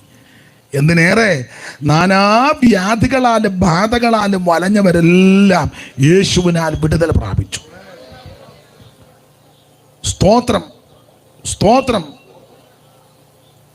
യേശു ജീവിച്ചിരുന്ന കാലത്ത് ആരെയും ശവസംസ്കാര ശുശ്രൂഷ ചെയ്ത് കുഴിക്കകത്ത് വെച്ച് മകന് ശോഭിത തുറമുഖത്ത് കാണാമെന്ന് യേശു പറഞ്ഞായിട്ടില്ല. നമ്മളൊക്കെ അങ്ങനെ. എനിക്കന്ന് എന്നും മിക്കപ്പോഴും അടക്കാം. നാളെ നമ്മുടെ അമ്മച്ചി വരുന്നില്ലേ? അപ്പം ഇവിടെ എല്ലാം ഞങ്ങൾ പോകുമ്പം കുഴിക്കകത്ത് വെച്ചേച്ച് ബാക്കിയെല്ലാം പറഞ്ഞേച്ച് പറയും, ഉഷസ്സിൻ പൊൻപുലരികിൽ അല്ലെ ശോഭിത തുറമുഖത്ത്. അങ്ങനെ നമുക്ക് ചില ഡയലോഗുണ്ട്. ബയൂല തീരത്ത്. പിന്നെ നമുക്ക് അങ്ങ് കാണാനൊക്കെ യേശു ജീവിച്ച സമയത്ത് ഒറ്റൊരു കുഞ്ഞുങ്ങളോട് അങ്ങനെ പറഞ്ഞില്ല. സ്തോത്രം. ആക്കോച്ചാ നീ മണ്ണാകുന്നു, മണ്ണിലേക്ക് ചേരുന്നു, നമുക്ക് അങ്ങ് കാണാമെന്ന് യേശു പറഞ്ഞില്ല. ആക്കോയും തോമ എല്ലാം അന്നേരം ഉയർപ്പിച്ച് വിടുകയായിരുന്നു. സ്തോത്രം, സ്തോത്രം. യായിറോസിൻ്റെ മകളെ അപ്പറ തന്നെ വന്നവർക്കെല്ലാം വിടുതല. സ്തോത്രം. ആ യേശു ഇന്നും ജീവിക്കുന്നു. ഇന്ന് മിക്കവാറും പാട്ടായിരിക്കും. കുഷ്ഠരോഗികൾക്ക് നല്ല സൗഖ്യമേകി, ദൃഷ്ടി പോയവർക്ക് ഭവാൻ കാഴ്ചയും നൽകി. കുഷ്ഠരോഗികൾക്കു നല്ല സൗഖ്യമേകി, ദൃഷ്ടി പോയവർക്ക് ഭവാൻ കാഴ്ചയും നൽകി. നഷ്ടജീവനായ ലാസർ 4 നാൾ കഴിഞ്ഞുയർത്തു. പ്രത്യരൊരയ്യായിരം ജനം. 5 അപ്പത്താൽ സിയോൻ മണവാളനെ, ശ്രീ നരപതിയെ സിയോൻ മണവാളനെ. നാശപാത്രമായ ലോകം ആകെയുത്തരിപ്പതിന് കന്യകയിൽ ജാതനായി വന്ന ശ്രീ നരപതിയെ സിയോൻ മണവാളനെ, ശ്രീ നരപതിയെ സിയോൻ മണവാളനെ.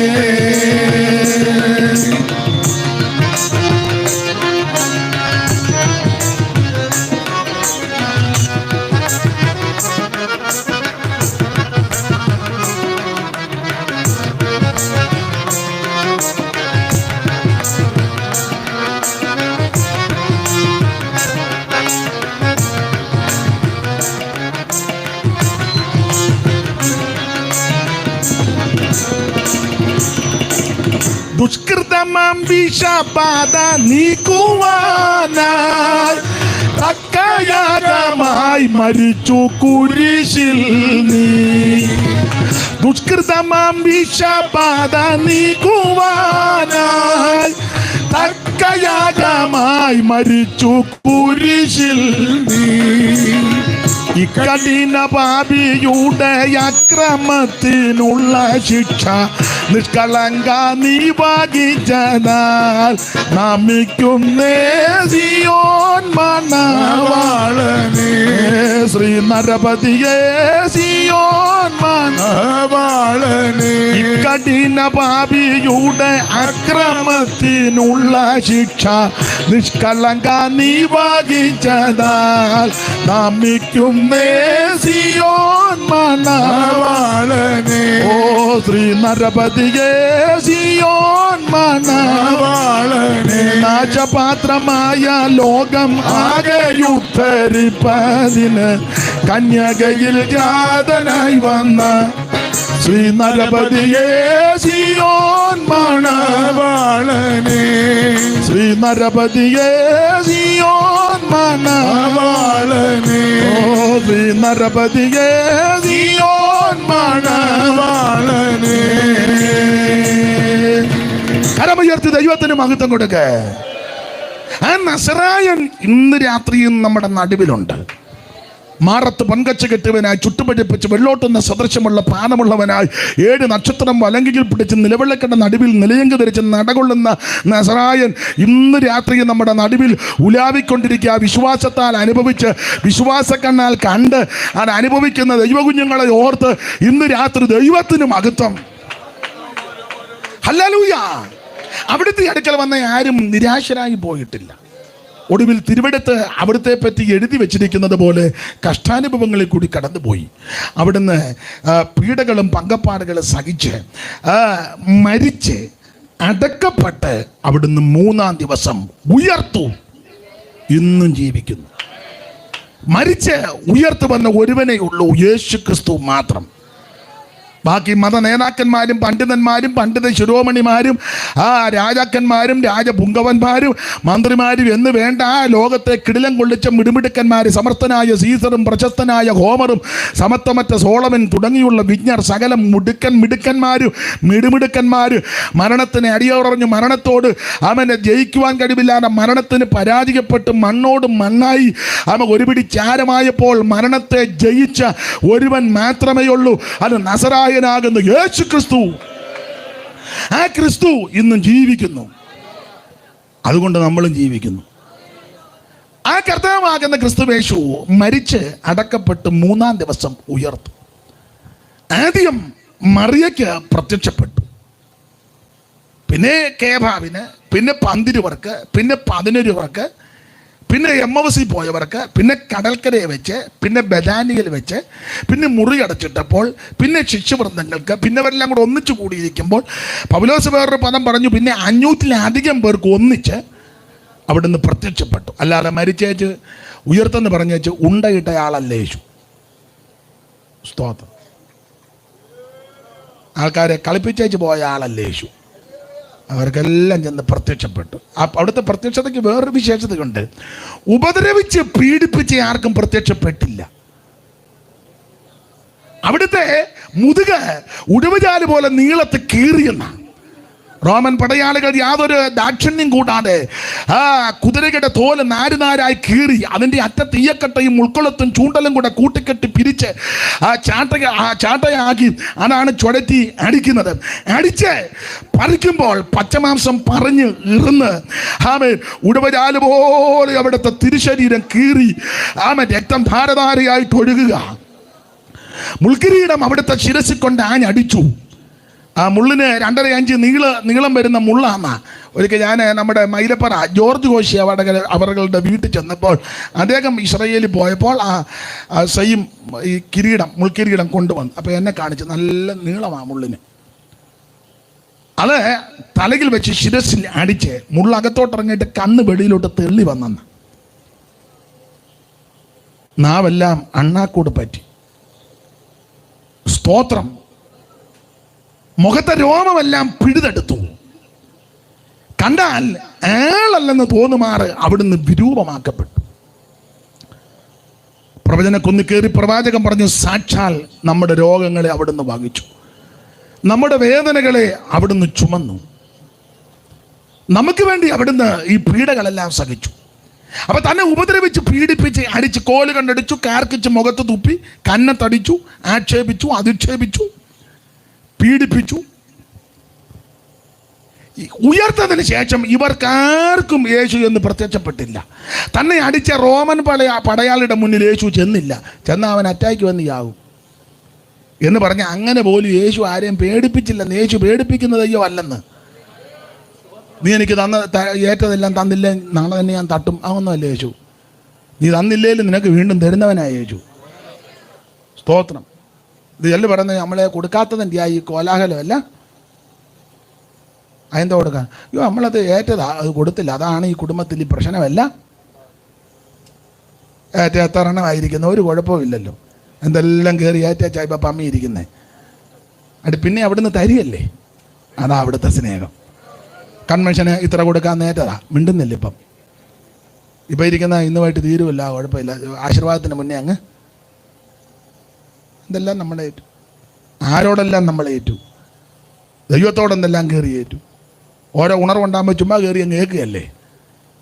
എന്നിട്ടും ദൈവം നിന്നെ ദോഷം വരുത്താതെ പിന്നെ അവിടുന്ന് തന്നുകൊണ്ടിരിക്കുക. അതാ യേശു. നിന്നെ സംഹരിക്കുന്ന ഒരാളല്ല യേശു, നിനക്ക് ജീവൻ തരുന്നവനായ യേശു. നിന്നെ മുടിച്ചു കളയുന്ന ദൈവമല്ല യേശു, നിന്റെ മുടിവും ഇടിവും നികത്തി തരുന്നവനായ യേശു.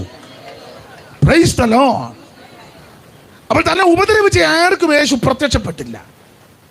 നമ്മൾ ആരെങ്കിലും നമ്മളെ ഒരു ഉദാഹരണമാണ്. നമ്മളെങ്ങനെ വരുന്ന ഉയർത്ത് കഴിഞ്ഞാൽ ആദ്യം ഹെരോദാവിൻ്റെ പാലസിൻ്റെ വാതിൽക്ക് കാറിൽ ചെന്ന് ചോണടിച്ച് ഗ്ലാസ് താത്തി അവിടെ ഇങ്ങനെ കിടക്കും പമ്മി. മനസ്സിലായോ? എന്ന് പറഞ്ഞാൽ ഹെരോദാവ് രാവിലെ നോക്കുമ്പോൾ കണ്ടമാനം ഓണടിക്കുന്ന ആരാണോ നോക്കിയപ്പോൾ എടാ നമ്മൾ മിനിഞ്ഞാന്ന് ക്രൂശിച്ച പുള്ളിയാണ്, ആ മേളിൽ നിന്ന് താഴെ വീണ് യാകുകയുള്ളൂ. അങ്ങനെ പോലും യേശു എന്നൊരുത്തനെ പേടിപ്പിച്ചില്ല. പിന്നെ പ്രത്യക്ഷപ്പെട്ടതല്ല അരിമശിഷ്യന്മാർക്കാണ്. സ്തോത്രം. അതാ യേശുവിൻ്റെ വിശേഷത. സ്തോത്രം. മേദ്യനുയായികൾക്കും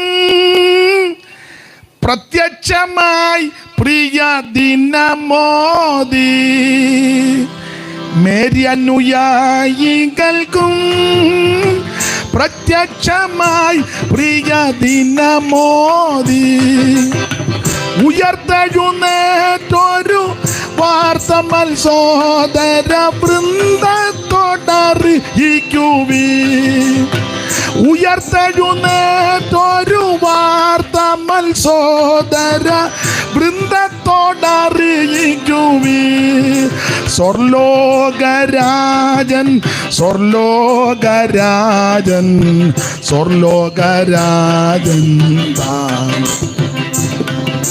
സ്വർലോകരാജൻ സ്വർലോകരാജൻ സ്വർലോകരാജൻ താൻ. അപ്പൊ ശ്രദ്ധിക്കുക, അരമശിഷ്യന്മാർക്കെല്ലാം യേശു പ്രത്യക്ഷപ്പെട്ടു. ഏതാണ്ട് 40 ദിവസത്തോളം ഇവരുടെ കൂടെ ഇരുന്ന് കാര്യങ്ങളെല്ലാം പറഞ്ഞവരെ ബോധ്യപ്പെടുത്തി. ഒടുവിൽ ഇവരെ എല്ലാം കൂടെ കൂട്ടിക്കൊണ്ട് ഒലിവമലയിൽ ചെന്ന് കാര്യങ്ങളെല്ലാം സമയമായില്ല, നമുക്ക് അതിൻ്റെ പരുവത്തിനെ കൈകാര്യം ചെയ്യാം. വണ്ടി പോവായിരിക്കും അല്ലയോ? ഇന്ന് വണ്ടി ഇല്ലല്ലോ.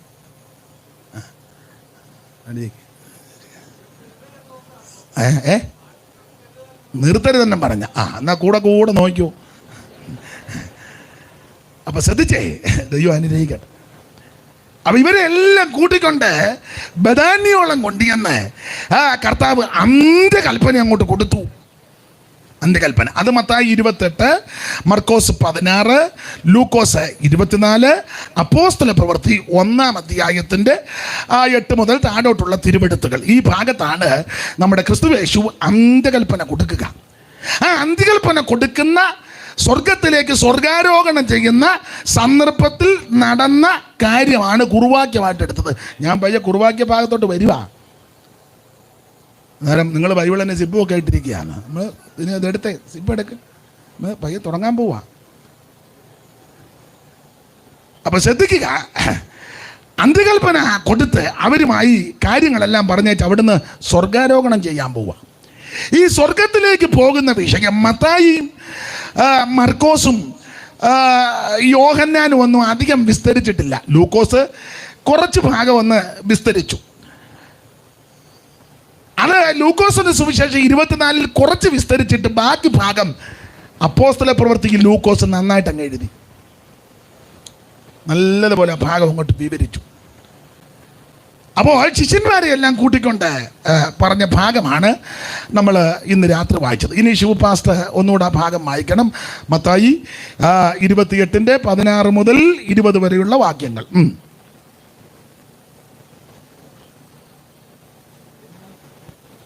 എന്നാൽ 11 ശിഷ്യന്മാർ ഗലീലയിൽ യേശു അവരോട് കൽപ്പിച്ചിരുന്ന മലയ്ക്ക് പോയി. അവനെ കണ്ടപ്പോൾ അവർ നമസ്കരിച്ചു. ചിലരോ സംശയിച്ചു. യേശു അടുത്ത് എന്ന് സ്വർഗത്തിലും ഭൂമിയിലും സകല അധികാരവും എനിക്ക് നൽകപ്പെട്ടിരിക്കുന്നു. ആകയാൽ നിങ്ങൾ പുറപ്പെട്ട് പിതാവിൻ്റെയും പുത്രൻ്റെയും പരിശുദ്ധാത്മാവിന്റെ നാമത്തിൽ സ്നാനം കഴിപ്പിച്ചും ഞാൻ നിങ്ങളോട് കൽപ്പിച്ചതൊക്കെ പ്രമാണിപ്പാൻ തക്കവണ്ണം ഉപദേശിച്ചുകൊണ്ട് സകല ജാതികളെയും ശിഷ്യരാക്കിക്കൊള്ളുവീൻ.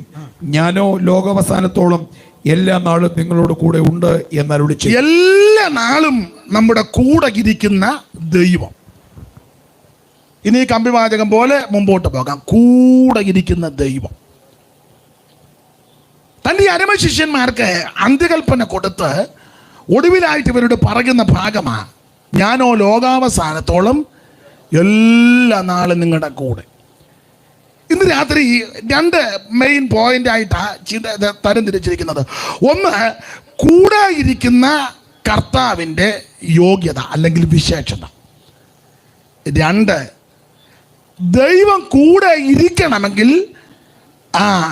ശിഷ്യന്മാർ എങ്ങനെയായിരിക്കണം. ഇത് രണ്ടുമാണ് ഇന്നത്തെ മെയിൻ വിഷയം.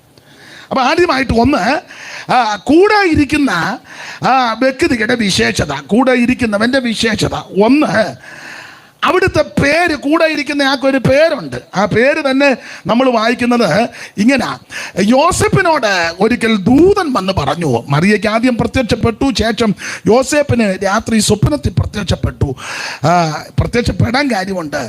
മറിയം ഗർഭവതിയായി, വിവാഹം നിശ്ചയം കഴിഞ്ഞിട്ടുള്ളൂ. ഇവർ രണ്ടുപേരോട് കൂടി വന്നിട്ടില്ല. അപ്പോൾ യോസേപ്പ് ഗൂഢമായിട്ട് ഈ മറിയത്തെ ഉപേക്ഷിക്കാൻ നിശ്ചയിച്ചു. അങ്ങനെ നിശ്ചയിച്ച് ചിന്തിച്ച് നനച്ചിരിക്കുമ്പോൾ രാത്രി സ്വപ്നമുണ്ടായി. ആ സ്വപ്നത്തിൽ ദൂതൻ വന്ന് പറഞ്ഞു, യോസേപ്പേ, നീ പേടിക്കണ്ട, സംശയിക്കുകയൊന്നും വേണ്ട. അവളിൽ ഉത്പാദിതമായിരിക്കുന്ന ആ പുരുഷപ്രജ പരിശുദ്ധാത്മാവിനാലാണ്. അതുകൊണ്ട് അവളെ ഉപേക്ഷിക്കരുത്. ഒരു പുരുഷപ്രജ ആയിരിക്കും ജനിക്കുന്നത്. അവന് യേശു എന്ന് പേരിടണം.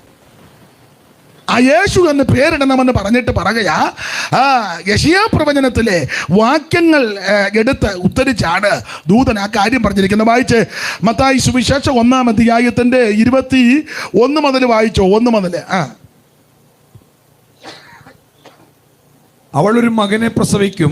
ദൂതൻ പറയുക യോസേപ്പിനോട്, അവൾ ഒരു മകനെ പ്രസവിക്കും. അവൻ തന്റെ ജനത്തെ അവരുടെ പാപങ്ങളിൽ നിന്ന് രക്ഷിപ്പാനിരിക്കൊണ്ട് നീ അവന് യേശു എന്ന പേരിടണം. യേശു എന്ന് പേരിടണം എന്ന് പറഞ്ഞ രക്ഷിതാവ് എന്ന് പേരിടണം. അടുത്തത്, കന്യക ഗർഭിണിയായി ഒരു മകനെ അതൊരു ഉദ്ധരണിയാ. കന്യക ഗർഭിണിയായി ഒരു മകനെ പ്രസവിക്കും.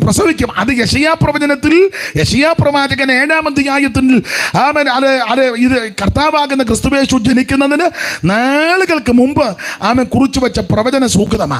അതെടുത്ത് പറയാ, കന്യക ഗർഭിണിയായി ഒരു മകനെ പ്രസവിക്കും. അവന് ദൈവം നമ്മോട് കൂടെ എന്ന അർത്ഥം, ദൈവം നമ്മോട് കൂടെ എന്ന അർത്ഥമുള്ള ഇമ്മാനുവേൽ. അപ്പൊ ശ്രദ്ധിക്കുക, കൂടെ ഇരിക്കുന്നവന്റെ പേരാണ് ഇമ്മാനുവേൽ. ഇന്ന് രാത്രി എന്നെ കേൾക്കുന്ന പ്രിയപ്പെട്ടവരെ, വണ്ടിക്ക് ഇമ്മാനുവേൽ എന്നിട്ടാലൊന്നും കാര്യം നടക്കുകയല്ല. ഇന്നലെ ആണ്ടൊരു പെങ്കൊച്ചു വണ്ടി തടഞ്ഞല്ലോ അല്ലേ? പേരെന്നാ വണ്ടിയുടെ? ഇമ്മാനുവേൽ. 4 പേരെ ഇടിച്ചിട്ട്. ഇമ്മാനുവേൽ ഇടിച്ചിടുന്നാന്നോ? സ്കൂട്ടറെ പോയതിൻ്റെ പുറത്തൂടെ ഇമ്മാനുവേൽ ഏറിപ്പോയി. അങ്ങനെയാന്നാ ഇമ്മാനുവേൽ. ഈ പേരിടുമ്പോഴൊക്കെ വളരെ സൂക്ഷിക്കണേ. സ്തോത്രം.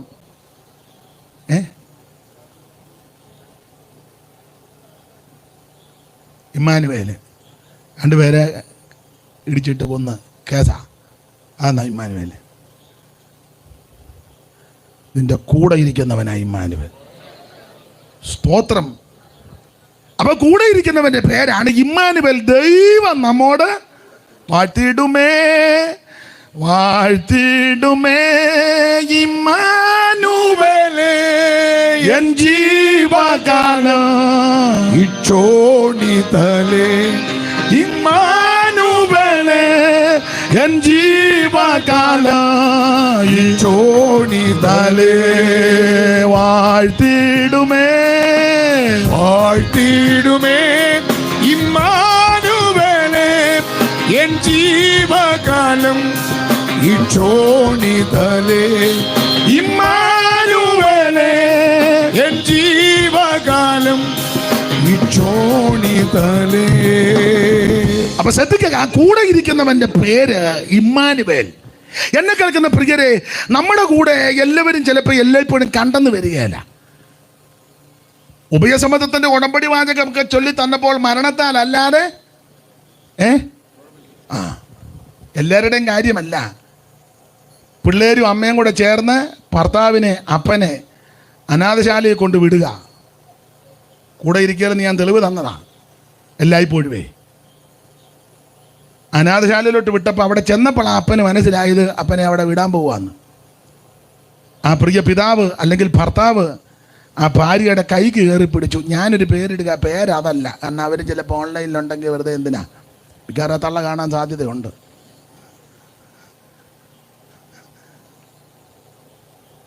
അപ്പം കൈക്ക് മുറുകെ പിടിച്ചേച്ച് പറഞ്ഞു, ഞാൻ പേര് മാറ്റിയിടുക, അന്നമേ നീ എന്നെ ഇട്ടേച്ച് പോകരുതെന്ന്. കൈ കുടഞ്ഞേച്ച് അവർ പിള്ളേരുടെ കൂടെ കാറെ കയറിപ്പോയി. അപ്പനാണ്ട് അനാഥ മന്ദിരത്തിൽ കിടക്കുന്നു. കൂടെ ഇരിക്കുകയല്ലെന്നായി പറഞ്ഞത്. എല്ലാവരും അങ്ങനെ ആണെന്നുമല്ല. മനസ്സിലായോ? 10 മാസം നൊന്ത് വേദനിച്ച് പ്രസവിച്ച കുട്ടികളെ പരപുരുഷനുമായിട്ട് ചങ്ങാത്തം കൂടി ആ കൊച്ചുങ്ങളെ ഉപേക്ഷിച്ചു പോയ സ്ത്രീകളുണ്ട്.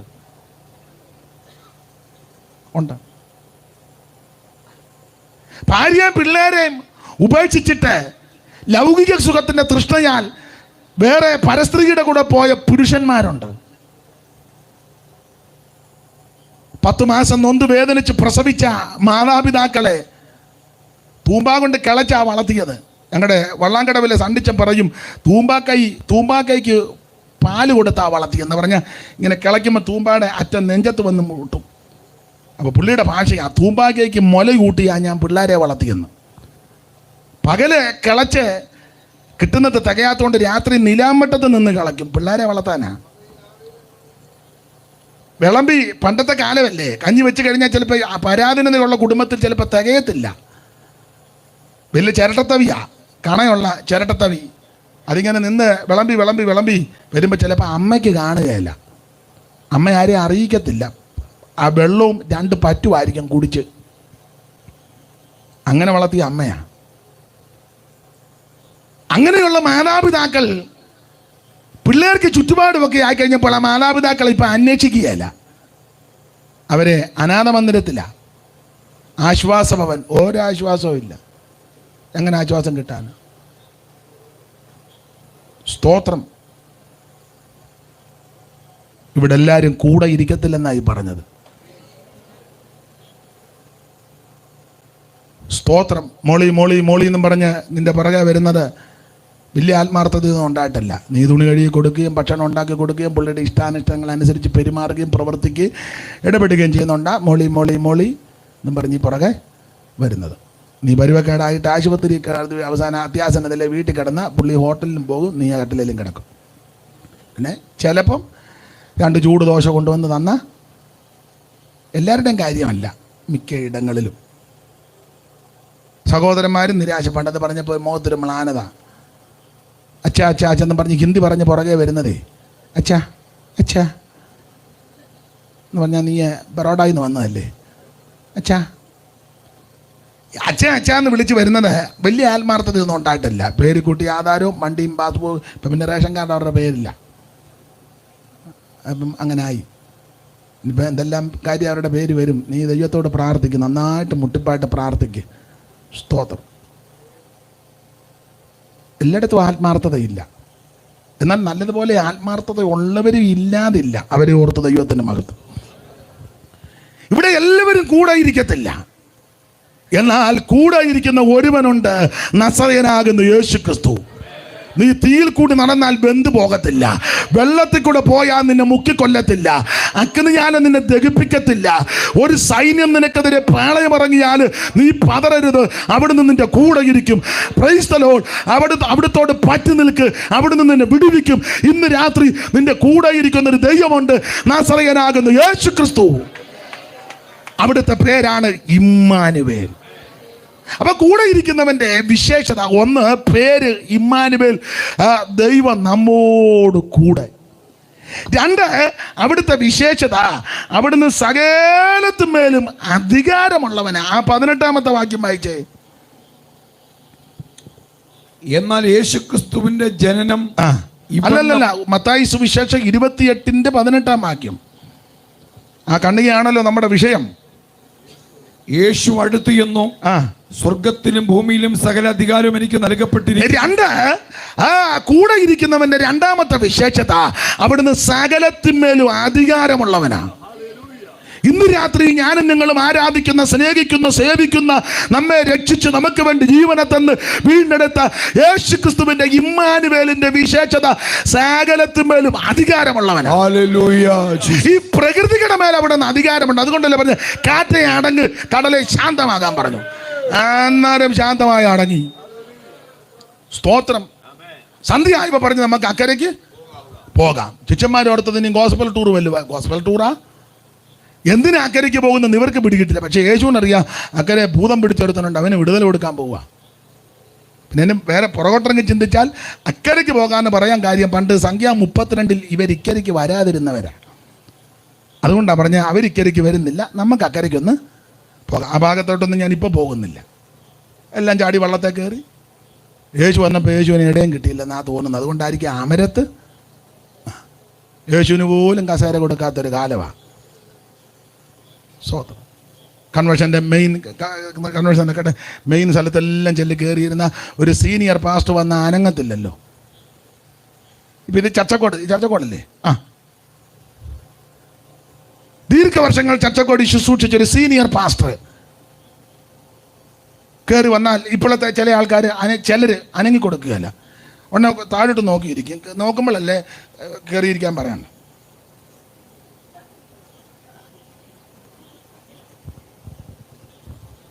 അനങ്ങയല്ല, എല്ലാവരുടെയും കാര്യമല്ല. പിന്നെ യേശുവിന് കൊടുക്കുമോ? ഇവരെല്ലാം ചാടി വള്ളത്തെ കയറി. യേശു വന്നപ്പം എനിക്ക് തോന്നുന്നത് ഇനി അതായിരിക്കാം, കർത്താവ് തലയിണ വെച്ച് അമരത്ത് കിടന്ന് ഉറങ്ങി. അമരത്ത് കിടന്നുറങ്ങിയത് വെറുതെ അല്ല. ഈ കാറ്റടിച്ചാൽ ആദ്യം കയറി കാറ്റ് പിടിക്കുന്ന അമരത്താണ്. അതുകൊണ്ടാണ് പ്രശ്നം അവിടെ അമരത്താണ് വരുന്നത്. കുട്ടനാട്ടുകാരനായതുകൊണ്ട് ചില കാര്യം എനിക്കറിയാം, നിങ്ങൾക്കും ചിലർക്ക് അറിയാം. കടലിലോട്ടോ കായലിലോട്ടോ വള്ളം ഇറങ്ങിയാൽ കാറ്റടിച്ചാൽ ആദ്യം കാറ്റ് കയറി പിടിക്കുന്നത് അമരത്താ. അമരത്താ. അപ്പം അമരം ക്ലിയർ ആക്കണം. അതിനായി യേശു അമരത്ത് തന്നെ കയറി കിടന്നത് എന്ന് പറഞ്ഞാൽ നിയന്ത്രണം അവിടെ നിന്ന് ഏറ്റെടുത്തു എന്ന് പറഞ്ഞാൽ അപ്പോസ്തലർ പ്രവൃത്തി വായിക്കുന്നത് അമരം തിരയുടെ കേമത്താൽ ഉടഞ്ഞെന്ന. അപ്പൊ തിര ഉയർന്നാൽ, കാറ്റ് ഉയർന്നാൽ അമരമാ ഉടയുന്നത്, തകർന്നു പോകുന്നത്. ആ തകരുന്ന ഭാഗം യേശു അങ്ങ് ഏറ്റെടുത്തു. നിന്റെ ജീവിതത്തിന്റെ തകർച്ച യേശു ഏറ്റെടുക്കും. നിന്റെ കുടുംബത്തിന്റെ തകർച്ച യേശു ഏറ്റെടുക്കും. നിന്റെ ജീവിതത്തിന്റെ പരാജയങ്ങൾ യേശു ഏറ്റെടുക്കും. നീ ആ കർത്താവിന്റെ കരങ്ങളിൽ അങ്ങ് സമർപ്പിച്ചാൽ മതി. ചുരുക്കി പറഞ്ഞാൽ ഇവരെ പടകിൽ അക്കരയ്ക്ക് പോയാൽ കാറ്റ് ശക്തമായി, പറഞ്ഞതുപോലെ തന്നെ കോളും തിരമാലയായി. അപ്പോൾ ഇവർ കർത്താവിനെ ഉണർത്തി, നാഥാ ഗുരു, ഞങ്ങൾ നശിച്ചു പോകുന്നതിൽ നിനക്ക്. യേശു എഴുന്നേറ്റ് കാറ്റിനെ ശാസിച്ചു. പ്രകൃതിയുടെ മേൽ അധികാരമുള്ളവൻ. വൻകടലക്കരെ പോവാൻ ചൊന്ന വാക്ക് ഇമ്പമോടെ കേട്ടതല്ല, യാത്രയും ചെയ്തു. വൻകടലക്കരെ പോവാൻ ചൊന്ന വാക്ക് ഇമ്പമോടെ കേട്ടതല്ല, യാത്രയും ചെയ്തു. അടുക്കുവാനുള്ള ആശയുണ്ടു നടുക്കടലിൽ, പടകുമായി തിടുക്കമായി കടലും കോപിച്ചു. പരിപാലകനെ എന്നെ സഹായിക്കണേ, പരിപാലകനെ എന്നെ സഹായിക്കണേ.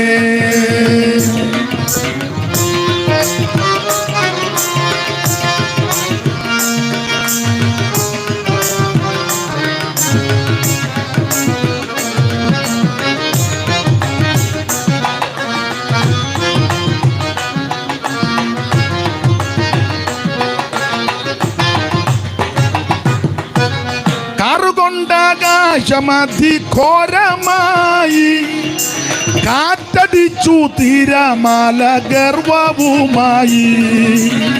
കാറുകൊണ്ടാകാശമതിഘോരമായി കാറ്റടിച്ചു തിരമാല ഗർവവുമായി. അടുക്കുവാനുള്ള ആശയുണ്ടു നടുക്കടലിൽ, പടകുമായി തിടുക്കമായി കടലും കോപിച്ചു. പരിപാലകനെ എന്നെ സഹായിക്കണേ, പരിപാലകനെ എന്നെ സഹായിക്കണേ, പരിപാലകനെ എന്നെ സഹായിക്കണേ. അപ്പൊ ശ്രദ്ധിക്കുക, അവിടുന്ന് സകലത്തിന്മേലും അധികാരമുള്ളവനാ. പ്രകൃതിയുടെ മേൽ അധികാരം. അടങ്ങാൻ പറഞ്ഞപ്പോ അമ്മാരം അടങ്ങി.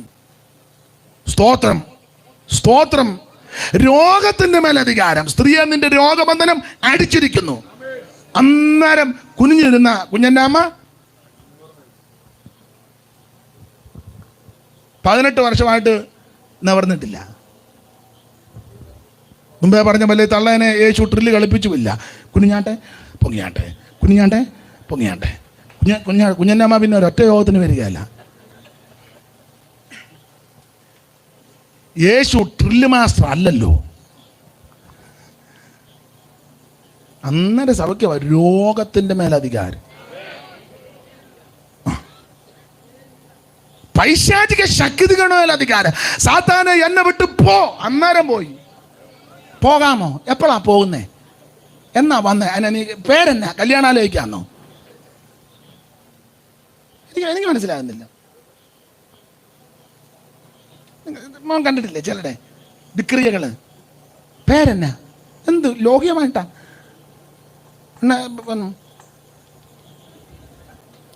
നിന്നെ കത്തിക്കും. അതിനെ പെട്രോൾ ഉണ്ടോ? ചുമ്മാ വട്ടത്തരവല്ല.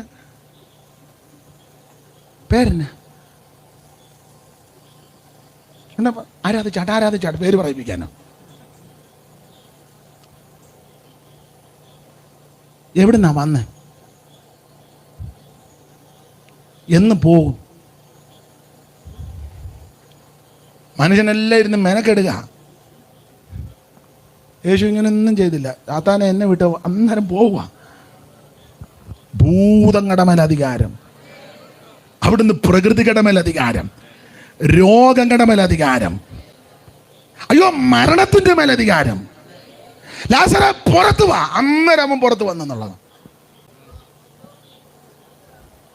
ഇതുപോലെ അധികാരമുള്ള ഒറ്റ ഒരുത്തനില്ല. സ്വർലോകരുടെയും ഭൂലോകരുടെയും അധോലോകരുടെയും മുഴങ്കാലുകൾ മടങ്ങുന്ന വിറയ്ക്കുന്ന പരിശുദ്ധ നാമമാണ് യേശുവിന്റെ നാമം. എല്ലാ നാമത്തിലും മേലായ നാമം. അവൻ സകല മുഴങ്കാലും മടങ്ങുന്ന നാമം. ആ നാമത്തെ ഓർത്ത് ദൈവത്തിന് മഹത്വം കൊടുക്കുക. സ്തോത്രം, സ്തോത്രം. ഞാൻ ഓടിച്ചങ്ങ് സമയത്തെ ഭയപ്പെടുന്നത് കൊണ്ട് ഓടിച്ചങ്ങ് പോകുക. ദൈവത്തിന് മഹത്വം. അവിടുത്തെ വിശേഷത ഒന്ന്, ആമേ, നമ്മുടെ വായിക്കുന്നത് അവിടുത്തെ പേര് ഇമ്മാനുവേൽ, നമ്മുടെ കൂടെ. രണ്ട്, അവിടുന്ന് സകലത്തിന്മേലും അധികാരമുള്ളവനാ. കൂടെ ഇരിക്കുന്ന ദൈവം അധികാരമുള്ളവനാ. മൂന്ന്, അവിടുത്തെ വിശേഷത നമ്മുടെ അടുത്ത് വരുന്നവനാ. ആ 18-ാം വാക്യം ഒന്നുകൂടെ വായിച്ചേ. യേശു അടുത്തു ചെന്നു. യേശു അടുത്തു ചെന്ന് സ്വർഗത്തിലും. അപ്പൊ ശ്രദ്ധിക്കുക, മൂന്നാമത്തെ അവിടുത്തെ വിശേഷത അടുത്ത് വരുന്നവനാ. ആമേൻ. എന്ന് പറഞ്ഞാൽ നീ ഇരിക്കുന്ന ഇടത്തേക്ക് വരുന്നവനാ യേശു. യേശു ഇരിക്കുന്നിടത്തോട്ട് പോകുക എന്നെങ്കിൽ വലിയ ബുദ്ധിമുട്ടാണ്. സ്തോത്രം. ഇപ്പൊ അവിടുന്ന് സ്വർഗത്തിലായിരിക്കുന്നത്. എങ്ങോട്ട് പോകാനാ? ഇങ്ങോട്ട് തന്നെ വന്നത് എത്ര പേരെ ചോദിച്ചും പറഞ്ഞു ആ വണ്ടിയില്ലാതെ. ഇനിയിപ്പോൾ ഇപ്പം ചിന്താഭാരം തിരിച്ചെങ്ങനെ പോകുമെന്നാ. അതൊക്കെ ആ വണ്ടിയില്ലാത്തതിനെ കൊണ്ട് വിട്ടേക്കണം. അല്ല, നമ്മൾ കണ്ണടച്ച് ചാകത്തോട്ട് കയറി പോകരുത്. സ്തോത്രം. നമ്മുടെ അടുക്കലേക്ക് വരുന്നവനാ നസറയനാകുന്ന യേശു. നീ ദൈവത്തെ കാണാൻ ദൈവത്തിൻ്റെ അടുക്കലേക്ക് പോകേണ്ട കാര്യമില്ല. നീ ഇരിക്കുന്ന ഇടത്തേക്ക് വരുന്നവനാ യേശു. സ്തോത്രം. ഇന്ന് രാത്രി കൂടെ ഇരിക്കുന്നവന്റെ വിശേഷത നിന്റെ അടുക്കലേക്ക് വരുന്നവനാ. ദൈവത്തിന് മഹത്വം. ആ അടുക്കലേക്ക് വരുമ്പോൾ നമ്മൾ ദൈവത്തിൻ്റെ അടുക്കലോട്ട് പോകണ്ട. നമ്മുടെ അടുക്കലേക്ക് വരും. നമ്മൾ ദൈവത്തിൻ്റെ അടുക്ക ഒന്നും കൊണ്ടുപോകുകയും വേണ്ട. ദൈവത്തിൻ്റെ അടുക്കോട് വന്നൊരു പെടക്കോഴി എവിടുന്നേലും ദൈവത്തിന് എന്തിനാ പെടക്കോഴി മുട്ടയിടാനോ? ദൈവത്തിന് പെടക്കോഴിയും വേണ്ട, പൂവൻ കോഴിയും വേണ്ട. സ്തോത്രം. ദൈവത്തിന് ഭൗതിക വസ്തുക്കളൊന്നും വേണ്ട. പ്രവാചകൻ ചോദിക്കുന്നത് എന്തോന്നുകൊണ്ട് ഞാൻ അങ്ങോട്ട് ചെല്ലും? വായിച്ചേണ്ട മീഖാ പ്രവചനം 6-ാം അധ്യായത്തിന്റെ 6-ാം വാക്യമല്ലേ, നമുക്ക് അറിവുള്ള വാക്യമാ. മീഖാ പ്രവചനം 6-ന്റെ 6. എന്തോന്നുകൊണ്ട് അങ്ങോട്ട് ചെല്ലും? അങ്ങോട്ടൊന്നും കൊണ്ട് ചെല്ലണ്ട ദൈവത്തിൻ്റെ അടുക്കൽ. വായിച്ചേ 6-ന്റെ 6. എന്തോന്നുകൊണ്ട് ഞാൻ യഹോവയുടെ സന്നിധിയിൽ ചെന്ന്. എന്തോന്നും കൊണ്ട് ഞാൻ യഹോവയുടെ സന്നിധിയിൽ ചെന്ന്. എന്തോ കൊണ്ട് ചെല്ലാനാ? വസ്തു കൊണ്ട് ചെല്ലണോ? ആപ്പിൾ കൊണ്ട് ചെല്ലണോ? മുന്തിരിങ്ങ കൊണ്ട് ചെല്ലണോ? വാഴക്കൊല. ദൈവത്തിന് എന്തിനാണ് ആ കൊല? ദൈവത്തിന് പെടക്കോഴിയും വേണ്ട, പൂവൻകോഴിയും വേണ്ട, നിന്റെ വസ്തുവും വേണ്ട, ഭൗതിക വസ്തുക്കളൊന്നും ദൈവത്തിന് വേണ്ട. അതാ പ്രവാചകൻ ചോദിക്കുക, എന്തോന്നുകൊണ്ട് ഞാൻ ദൈവസന്നിധിയിൽ ചെല്ലും? അത്യുന്നത ദൈവത്തിന്റെ മുൻപാകെ കുമ്പിടേണ്ടു. അത് ഞാൻ എങ്ങനെ കുമ്പിടേണ്ടി? എന്തോന്നും കൊണ്ട് ചെന്ന് കുമ്പിടാൻ? അടുത്തത്, ഞാൻ ഹോമയാഗങ്ങളും 1 വയസ്സ് പ്രായമുള്ള കാളക്കിടാകളോടും കൂടെ അവന്റെ സന്നിധിയിൽ ചെല്ലണമോ? ഞാൻ കാളക്കിടാവിനെയും ആ ആട്ടുകൊറ്റനുമായിട്ട് ചെല്ലണോ? അടുത്തത്, 1000 ആട്ടുകൊറ്റനിലും 10,000 തൈല നദിയിലും യഹോവ പ്രസാദിക്കും. അയ്യോ, 1000 ആട്ടുകൊറ്റനും 10,000 തൈല നദി. തൈല നദി ഒഴുക്കുന്ന ദൈവത്തിന് നിന്റെ തൈലം വേണോ? 100 ഗ്രാം വേണോ? ദൈവത്തിന് വേണ്ട. തൈല നദി ഒഴുക്കുകയാണ് ദൈവം. 1000 ആട്ടുകൊറ്റൻ. അന്നേരം നമ്മൾ ഞായറാഴ്ച വെട്ടുപാലം വന്നൊരു കിടാവുമായിട്ട് അത് വെട്ടി നിൽക്കുക. 1000 കാട്ടുമൃഗങ്ങളും ജന്തുക്കളും എല്ലാം ദൈവത്തിനുള്ളതല്ലേ. എന്തോന്ന് കൊണ്ട് ചെല്ലും? അടുത്തത്, എന്റെ അതിക്രമത്തിന് വേണ്ടി ഞാൻ എന്റെ ആദിജാതനെയും ഞാൻ ചെയ്ത പാപത്തിന് വേണ്ടി എന്റെ ഉദരഫലത്തെയും കൊടുക്കണമോ? അയ്യോ, കൊച്ചുങ്ങളെ നരബലി കൊടുക്കണോ? വേണ്ട. ദൈവത്തിന് പിള്ളേരെ കണ്ടിക്കൊന്നും വേണ്ട, നരബലി വേണ്ട, ഭൗതികമായിട്ട് ഒന്നും കൊടുക്കണ്ട. പിന്നെ അടുത്തത്, മനുഷ്യ. ശ്രദ്ധിച്ചേ മനുഷ്യ, നല്ലതെന്തെന്ന് അവൻ നിനക്ക് കാണിച്ചു തന്നിരിക്കുന്നു. ന്യായം പ്രവർത്തിപ്പാനും ദയാതൽപരനായിരിക്കാനും അല്ലാതെ നിന്റെ ദൈവത്തിന്റെ സന്നിധിയിൽ താഴ്മയോടെ നടപ്പാനുമല്ലാതെ എന്താകുന്നു യഹോവ നിന്നോട് ചോദിക്കുന്നത് എന്ന് പറഞ്ഞാൽ, നിന്റെ ആടും വേണ്ട, കാളയും വേണ്ട, കഴുതയും വേണ്ട, പാട്ടിയും വേണ്ട, പൂച്ചയും വേണ്ട, ഭൗതികം വേണ്ട, വാഴക്കൊലയും വേണ്ട, ഏത്തക്കൊലയും വേണ്ട, നേന്ത്രക്കായും കൊടുക്കണ്ട, ഒരു ഭൗതിക വസ്തുവിന്റെ വസ്തുവും കൊടുക്കണ്ട. നീ ന്യായം പ്രവർത്തിച്ച്, നീതിയോടെ പ്രവർത്തിച്ച്, താഴ്മയോടെ ദൈവത്തെ ഭജിക്ക്. അതാ ദൈവം നിന്നെ കുറിച്ച് ഉദ്ദേശിക്കുന്നത്. നീ ദൈവത്തിന്റെ അടുക്കൽ ഇതൊന്നും കൊണ്ടുചെല്ലണ്ട. നിന്റെ അടുക്കലേക്ക് വരുന്നവനാ ദൈവം. അതിലൂടെ വായിക്കുന്ന കൂടെ ഇരിക്കുന്നവന്റെ വിശേഷത യേശു അടുത്ത് ചെന്ന ആ വാക്യം ഒന്നുകൂടെ വായിച്ചോ. 28-ാം അധ്യായത്തിന്റെ 18-ാം വാക്യം. കൂടെ യേശു അടുത്ത് ചെന്നു. ഇന്ന് രാത്രി നിന്റെ അടുക്കൽ വരുന്നവനാ കൂടെ ഇരിക്കുന്ന ദൈവം. 1, അവിടുത്തെ പേര് ഇമ്മാനുവേൽ. 2, സകലത്തിന്മേലും അധികാരമുള്ളവൻ. 3, നിന്റെ അടുത്ത് വരുന്നവൻ. 4, അവിടുത്തെ കൂടെ ഇരിക്കുന്നവന്റെ വിശേഷത ആരാധനയ്ക്ക് യോഗ്യനാ. അവിടുന്ന് ആരാധനയ്ക്ക് 17-ാമത്തെ വാക്യം ഒന്ന് വായിച്ചേ ദൈവദാസനെ. അവനെ കണ്ടപ്പോൾ അവർ നമസ്കരിച്ചു. അവനെ കണ്ടപ്പോൾ അവർ നമസ്കരിച്ചു എന്ന് പറഞ്ഞാൽ കൂടെ ഇരിക്കുന്നവന്റെ യോഗ്യത അവിടുന്ന് ആരാധനയ്ക്ക് യോഗ്യനാ. സ്തോത്രം. വിവരിക്കാൻ നേരമില്ല. ആരെ ആരാധിക്കണം? ദൈവത്തെ ആരാധിക്കണം. ആരെ ആരാധിക്കരുത്? വേറെ ആരെ ആരാധിക്കരുത്? മനുഷ്യനെ ആരാധിക്കരുത്, മൃഗത്തെ ആരാധിക്കരുത്, പല്ലിയും പട്ടിയും പൂച്ചയും താറാവിനെയും കോഴിയും ഒന്നിനെ ആരാധിക്കരുത്, സൂര്യനെ ആരാധിക്കരുത്, ചന്ദ്രനെ ആരാധിക്കരുത്, നക്ഷത്രത്തെ ആരാധിക്കരുത്, മനുഷ്യനെ ആരാധിക്കരുത്, പ്രകൃതികളെ ചരാചരങ്ങളെ ഒന്നിനെ ആരാധിക്കരുത്. ആ ആരാധനയ്ക്ക് യോഗ്യൻ ദൈവം തമ്പുരാനാ. ദൈവത്തെ മാത്രം ആരാധിക്കണം. അവിടുന്ന് മാത്രമാണ് ആരാധനയ്ക്ക് യോഗ്യൻ. Praise the lord. സൂര്യചന്ദ്രാദികൾ കർത്തനെ സ്തുതിച്ചിടട്ടെ.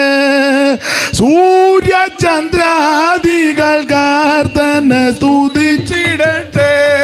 ഓ സ്വർഗവും മേലുള്ള വെള്ളവും, സ്വർഗവും മേലുള്ള വെള്ളവും താരങ്ങളോ മഹത്വം തൻ നാമത്തിന്. ഓ മഹത്വം തൻ നാമത്തിന്. ഓ മഹത്വത്തിനു സ്തോത്രയാഗത്തിനു യോഗ്യൻ. മഹത്വത്തിനും സ്തോത്രയാഗത്തിനും യോഗ്യനെല്ലാ നാളും. കരമുയർത്തി ദൈവത്തിന് മഹത്വം കൊടുക്കാം.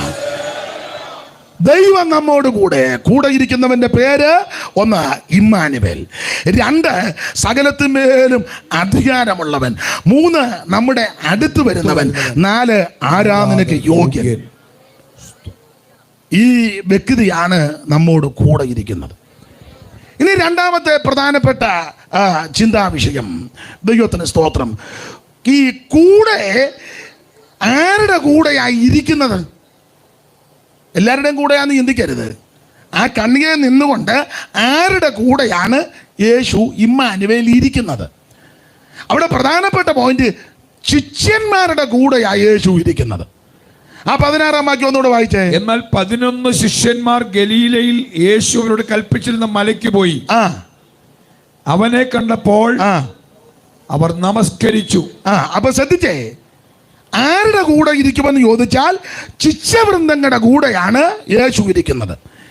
ഈ ആദിമ നൂറ്റാണ്ടിൽ വിശ്വാസികളെന്നല്ല പറയുന്നത്, ശിഷ്യന്മാരെന്നാണ്. ആ ശിഷ്യന്മാരുടെ കൂടെയാണ് അവിടുന്ന് ഇരിക്കുന്നത്. അങ്ങനെയുള്ള ആ ശിഷ്യന്മാർക്ക് ചില യോഗ്യതകളുണ്ട്. ആ കണ്ണികക്കകത്ത് അടങ്ങിയിരിക്കുന്നത് 1, അവര് അനുസരണമുള്ളവരായിരിക്കണം. അനുസരണമുള്ളവരുടെ കൂടെ ഇമ്മാനുവേൽ ഇരിക്കൂ. ആ 16-ാം വാക്യം വായിച്ചേ. എന്നാൽ 11 ശിഷ്യന്മാർ ഗലീലയിൽ യേശുവിനോട് കൽപ്പിച്ചിരുന്ന മലയ്ക്ക് പോയി. എന്ന് പറഞ്ഞാൽ കൽപ്പിച്ചിരുന്ന മലയ്ക്ക് പോയി. അപ്പൊ ഒരാളെന്നോട് ചോദിച്ചു, യേശു മലയ്ക്ക് പോയോ? അപ്പൊ പണ്ട് മുതലേ എല്ലാവരും മലയ്ക്ക്, ഏത് മലയാന്ന് അവിടെ എഴുതിയിട്ടുണ്ട്. കൊരട്ടിമലയല്ല, കുരിശുമലയല്ല, പരിമലയല്ല, പിന്നെയോ ഒലിവുമലയാ. തെറ്റിദ്ധാരണ വരരുത്, അതിനാ ക്ലിയർ ആക്കുന്നത്. ഒലിവുമലയ്ക്കാണ് പോയത്. യേശു സ്വർഗാരോഹണം ചെയ്യുന്നതിന് മുമ്പ് പറഞ്ഞു, നിങ്ങൾ ഒലിവുമലയിൽ വരണം. അവർ ഒലിവുമലയ്ക്കാണ് പോയത്. ടി കെ ശൗമൽ സാറ് പാടിയ ഒരു പാട്ടിൻ്റെ ഒരു വരിയുണ്ട്. ഒലിവന്നോതും മലയിൽ നിന്നും തിരുജനമരികിൽ നിൽക്കവേ, ഒലിവന്നോതും മലയിൽ നിന്നും തിരുജനമരികിൽ നിൽക്കവേ, ചരണമുയർന്നു ഗഗനേ ഗഗനായി പാദനരികിലമർന്നുതാ, ചരണമുയർന്നു ഗഗനേ ഗഗനായി പാദനരികിലമർന്നുതാ. എന്തോരത്ഭുത പുരുഷൻ ക്രിസ്തു, തൻ്റെ മഹിമാനിസ്തുലം. എന്തോരത്ഭുത പുരുഷൻ ക്രിസ്തു, തൻ്റെ മഹിമാനിസ്തുലം. അപ്പൊ ശ്രദ്ധിക്കുക, ശിഷ്യന്മാരുടെ കൂടെയാണ് അവിടെ നിൽക്കുന്നത്. ആ ശിഷ്യന്മാരുടെ വിശേഷത, യോഗ്യത, അവരെങ്ങനെയുള്ളവരായിരിക്കണം? ഒന്ന്, അനുസരണമുള്ളവരായിരിക്കണം. ദൈവമക്കൾ അനുസരണമുള്ളവരായിരിക്കണം. സഭയിലെ ശുശ്രൂഷകൻ ഒരു കാര്യം പറഞ്ഞാൽ അനുസരിക്കണം. ഇത് പറയുന്നതിന് മുന്നേ ഒരു കൊമ്പ് കോർത്ത് ഉടനെ അടിയന്തര പാസ് ഇല്ലാതെ ഒരു കമ്മിറ്റി കൂടി ഉടനെ ഡിസ്ട്രിക്റ്റ് കൊണ്ട് പരാതി കൊടുത്തു. ഡിസ്ട്രിക്റ്റിന് ഉടനെ മുളക്കുഴയ്ക്ക് പോയി, നീ ഒന്നും ഗുണമാകുകയല്ല. ആ ഇരിക്കുന്ന ശുശ്രൂഷകൻ ദൈവകൃപയെ ശരണപ്പെട്ട് വചനപ്രകാരം വചനത്തിന് നിരക്കുന്ന കാര്യം പറയുമ്പോൾ ആ നടത്തിപ്പുകാരെ അനുസരിക്കണം. അനുസരിച്ചാലേ ദൈവം കൂടെ ഇരിക്കും. അനുസരണമില്ലാത്ത ആരുടെയും കൂടെ ദൈവം ഇരിക്കുകയില്ല. കുഞ്ഞുങ്ങൾ മാതാപിതാക്കൾ പറഞ്ഞ് അനുസരിക്കണം. വേണ്ടേ? വേണം.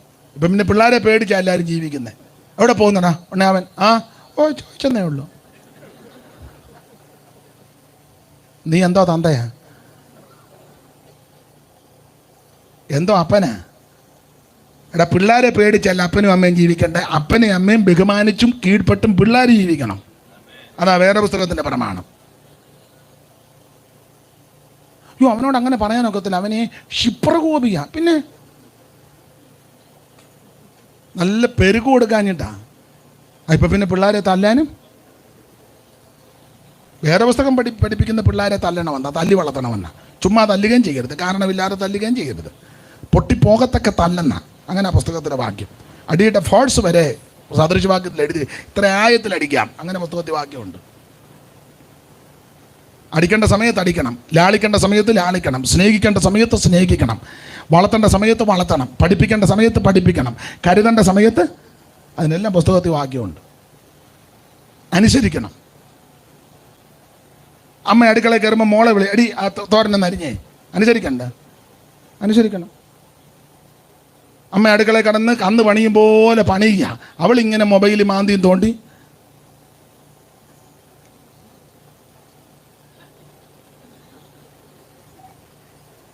അതൊരു നല്ല കുടുംബ പശ്ചാത്തലമല്ല. മനസ്സിലാകുന്നുണ്ടായി പറയുന്നത്? അനുസരിക്കണം. ഒരു സഭയിൽ കൂടി വന്നാൽ ആ സഭയിലെ നടത്തിപ്പുകാരെ അനുസരിക്കണം. ഒരു ഓഫീസിൽ ജോലി കിട്ടിയാൽ ആ ഓഫീസിൻ്റെ നിയമങ്ങളുണ്ട്, അതനുസരിക്കണം. മനുഷ്യനെ ശങ്കയും വേണം, ദൈവത്തെ ഭയവും വേണം.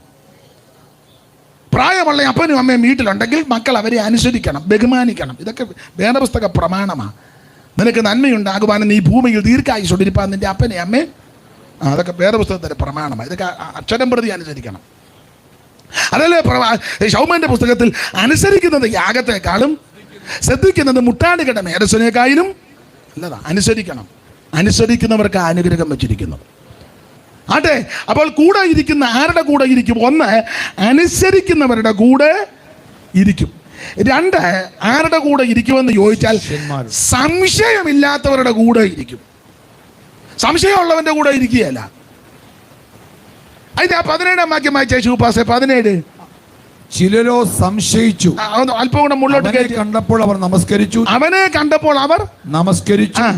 ചിലരോ സംശയിച്ചു. ചിലര് സംശയിച്ചു. അപ്പൊ സംശയിച്ച കുറെ ആൾക്കാരുണ്ട്, അവരുടെ കൂടെ ദൈവം ഇരിക്കത്തില്ല. അതിന് മറുവശമാ, സംശയിക്കാത്തവരുടെ കൂടെ ദൈവം ഇരിക്കും. നീ സംശയിക്കരുത്. ദൈവത്തിന്റെ അടുക്കൽ വരുന്നവൻ ദൈവം ഉണ്ടെന്നും തന്നോട് നിലവിളിക്കുന്നവർക്ക് മറുപടിയും വിടുതലും കൊടുക്കുന്നത് നീ പൂർണ്ണമായിട്ട് വിശ്വസിക്കണം. വിശ്വസിച്ചാൽ നീ ദൈവത്തിന്റെ മഹത്വം കാണും. ഇപ്പോഴും പെന്തിക്കോസ് വന്നിട്ട് സംശയമാണ്. സ്വർഗം ഉണ്ടോ അമ്മേ? പാസ്റ്റർമാരെല്ലാം പറയുന്ന ഉണ്ടെന്ന്. ഉണ്ടെ മറ്റേ അമ്മാമ്മ, ഓ എൻ്റെ മേരിക്കുട്ടി സ്വർഗവും നരകമൊക്കെ ഇവിടെ തന്നെ. എന്നിട്ട് ഞായറാഴ്ച വന്ന് തുമ്പി തുള്ളും പോലെ തുള്ളുക. സംശയമാണ്. യോന മത്സ്യത്തിൻ്റെ വയറ്റിൽ കിടന്ന അമ്മാമ്മയെ പുസ്തകത്തിലുണ്ട്. ഞാൻ ഈയിടെ വായിച്ചു, ഞാനങ്ങനെ വായിക്കുന്നതല്ല, പക്ഷേ ഈയിടെ ഉറക്കം വരാതിരുന്നപ്പോൾ തുറന്നപ്പോൾ അവിടെ കിട്ടിയത്. ഓ, ഇതൊക്കെ നമുക്ക് അങ്ങനെ വിശ്വസിക്കാൻ പറ്റും. പിന്നെ നമ്മൾ ഒന്നും പറയണ്ട, എന്തെങ്കിലും ആയിട്ട്. സംശയം മോഹം കാണുമ്പോൾ അറിയാൻ സംശയമാണ്. പിന്നെ എന്നെ തലേ കൈ വെച്ച് പ്രാർത്ഥിച്ച് മകളെ നിന്നൊന്നും വിളിക്കണ്ട. എന്തിനാ മോളെ, എൻ്റെ മോളല്ലല്ലോ.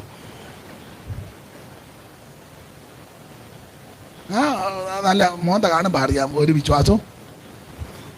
സംശയം എപ്പോഴും സംശയിക്കുന്നവരുടെ കൂടെ ഇമ്മാനുവേൽ കാണത്തില്ല, വിശ്വസിക്കുന്നവൻ്റെ കൂടെയുണ്ട്. വിശ്വസിച്ചാൽ നീ ദൈവത്തിൻ്റെ മഹത്വം കാണും. ദൈവത്തിൻ്റെ അടുക്കൽ വരുന്നവൻ ദൈവമുണ്ടെന്ന് വിശ്വസിക്കണം. ജീവനുള്ളൊരു ദൈവമുണ്ട്. അവിടുന്ന് പ്രവർത്തിക്കുന്ന ദൈവമാണ്. അവിടുന്ന് സൗഖ്യമാക്കുന്ന ദൈവമാണ്. അവിടുന്ന് സംരക്ഷിക്കുന്ന ദൈവമാണ്. അവിടുന്ന് വിടുവിക്കുന്ന ദൈവമാണ്. അവിടുന്ന് നിന്നെ ഉദ്ധരിക്കുന്ന ദൈവമാണ്. ആ ദൈവം ഇന്നും ജീവിക്കുന്നു.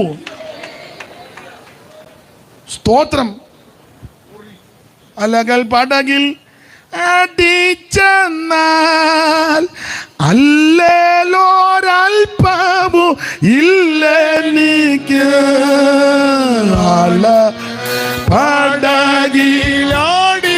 പടകിലാടിച്ചെന്നാൽ അല്ലേലൊരൽപ്പവും ഇല്ലെനിക്ക്.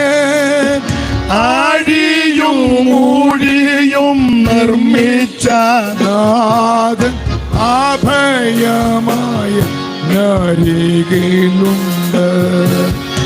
ആഴിയും മൂഴിയും നിർമ്മിച്ച നാഥൻ അഭയമായ അരികിലുണ്ട്.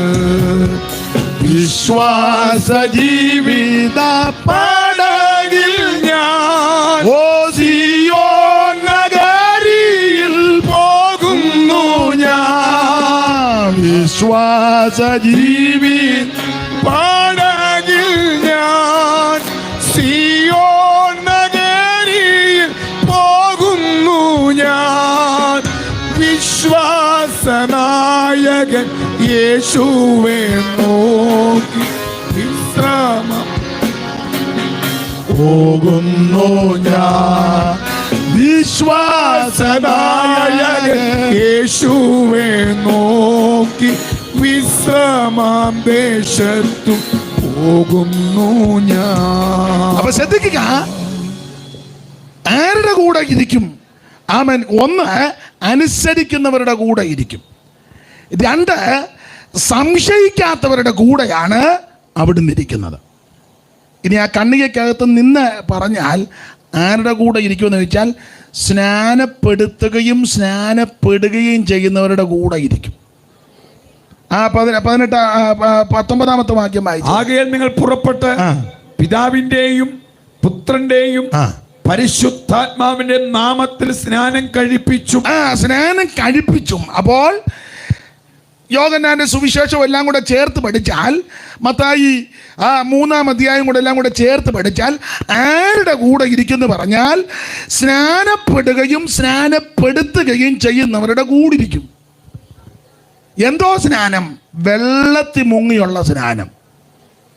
അതിനെ വെള്ളത്തിൽ മുക്കുന്നേ. അങ്ങനെ യേശു കാണിച്ചു തന്നെ. യേശു പാത്രത്തിനകത്ത് ഇച്ചിരി വെള്ളം എടുത്തോണ്ട് അന്ത്രയോസ് വന്നാട്ടെ. മത്തായി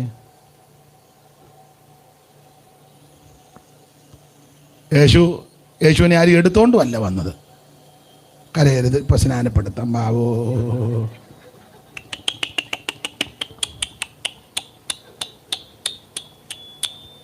പുള്ളി അവിടെ നിന്ന് വരുന്നതേ ഉള്ളൂ, കരയരുത്. പുള്ളി സ്റ്റെപ്പ് ഇറങ്ങി വരണ്ടേ മേളിൽ നിന്ന്? നടന്ന് അവിടെ നിന്ന് ഇങ്ങോട്ട് വന്നത്. ഷിജു മനസ്സിലായോ? ദാസനാനം കേസനാനം വേറെ കേസാ. സ്തോത്രം. യോഗനാൽ സ്നാനം പ്രതിഗ്രഹിപ്പാൻ യോഗനാൽ സ്നാനം പ്രതിഗ്രഹിപ്പാൻ ഗലീല നാട്ടിൽ നിന്നും ദൂരത്തു വന്നു നാഥൻ. ഗലീല നാട്ടിൽ നിന്നും ദൂരത്തു വന്നു നാഥൻ. നമുക്ക് മാതൃകയാൽ തന്നെ തുടർന്നു പോകുക നാം. നമുക്ക് മാതൃകയാം തന്നെ തുടർന്നു പോകുക നാം.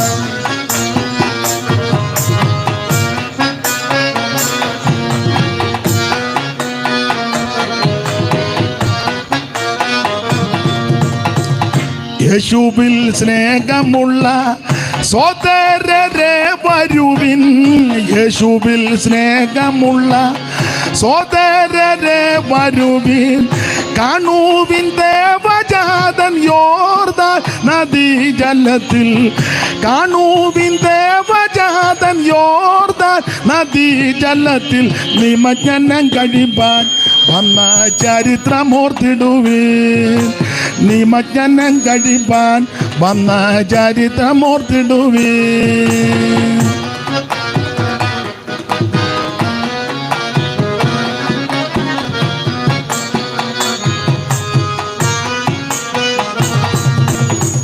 അപ്പൊ യേശുക്രിസ്തു നല്ല മാതൃക കാണിച്ചു.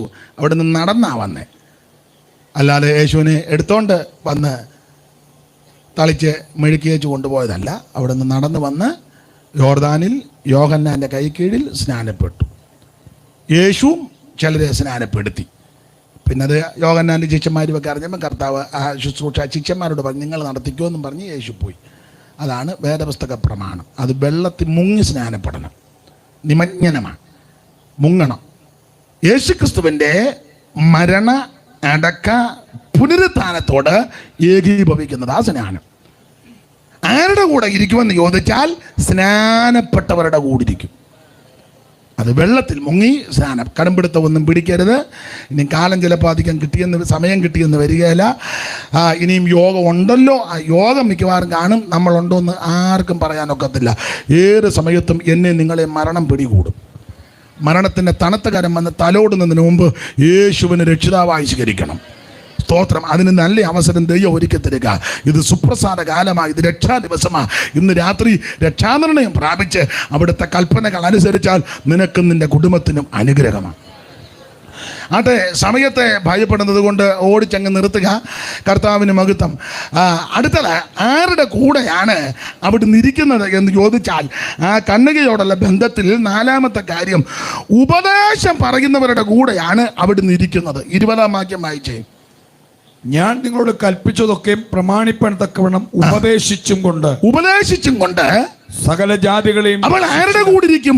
നല്ലതുപോലെ ഉപദേശം പറയണം. അവരുടെ കൂടെ ഇരിക്കുന്നേ. ചുമ്മാ ആൾക്കാരെ കിട്ടി തുള്ളിക്കുകയും ചാടിക്കുകയും ബഹളം ഉണ്ടാക്കിയവരുടെ കൂടെ ഒന്നും ദൈവം ഇരിക്കുകയില്ല. ദൈവം ഉണ്ടെന്നും പറഞ്ഞ് തുള്ളാം.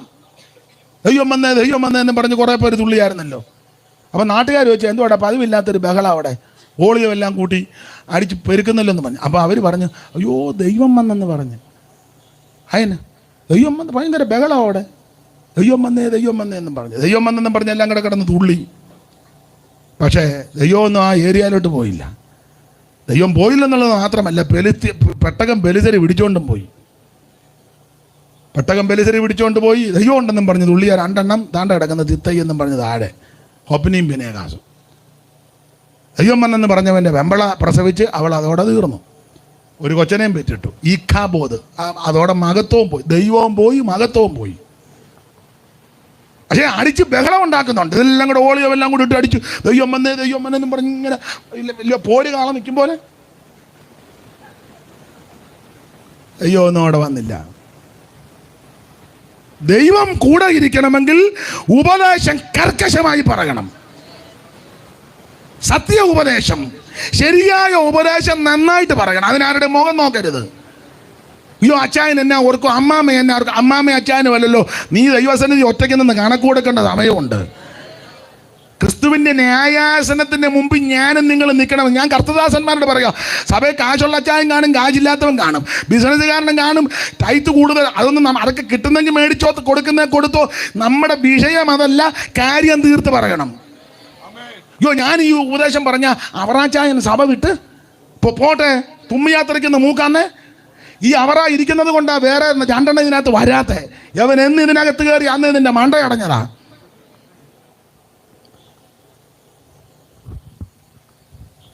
മനസ്സിലാകുന്നുണ്ടോ? അവരായും കറിയായ അച്ചാമ്മയും കൊച്ചമ്മേനെന്നും പറഞ്ഞ് പേടിച്ച് ഉപദേശം പറയാതിരിക്കരുത്. ഉപദേശം കർക്കശമായി പറയണം. അവിടുന്ന് കൽപ്പിച്ച ഉപദേശം തീർത്ത് പറയണം. അങ്ങനെ പറയുന്നെങ്കിൽ നിശ്ചയമായിട്ട് അവിടുന്ന് നിന്റെ കൂടെ ഇരിക്കും. ദൈവത്തിന് സ്തോത്രം. യേശു പഠിപ്പിച്ച ഉപദേശം പറയണം. എന്തുവാ കർത്താവ് പഠിപ്പിച്ച ഉപദേശം? ഇവിടെ അടിച്ചാൽ ഇവിടെ കാണിക്കണം. അല്ലാതെ ഇവിടെ അടി കൊണ്ടോടനെ വിളിക്കാന്നെല്ലാം വിളിച്ചു രാത്രി ഒരു ജീപ്പ് ആള് കുറുവടിയായിട്ട് എന്ന് മറ്റവനെ, അതാണോ ഉപദേശം?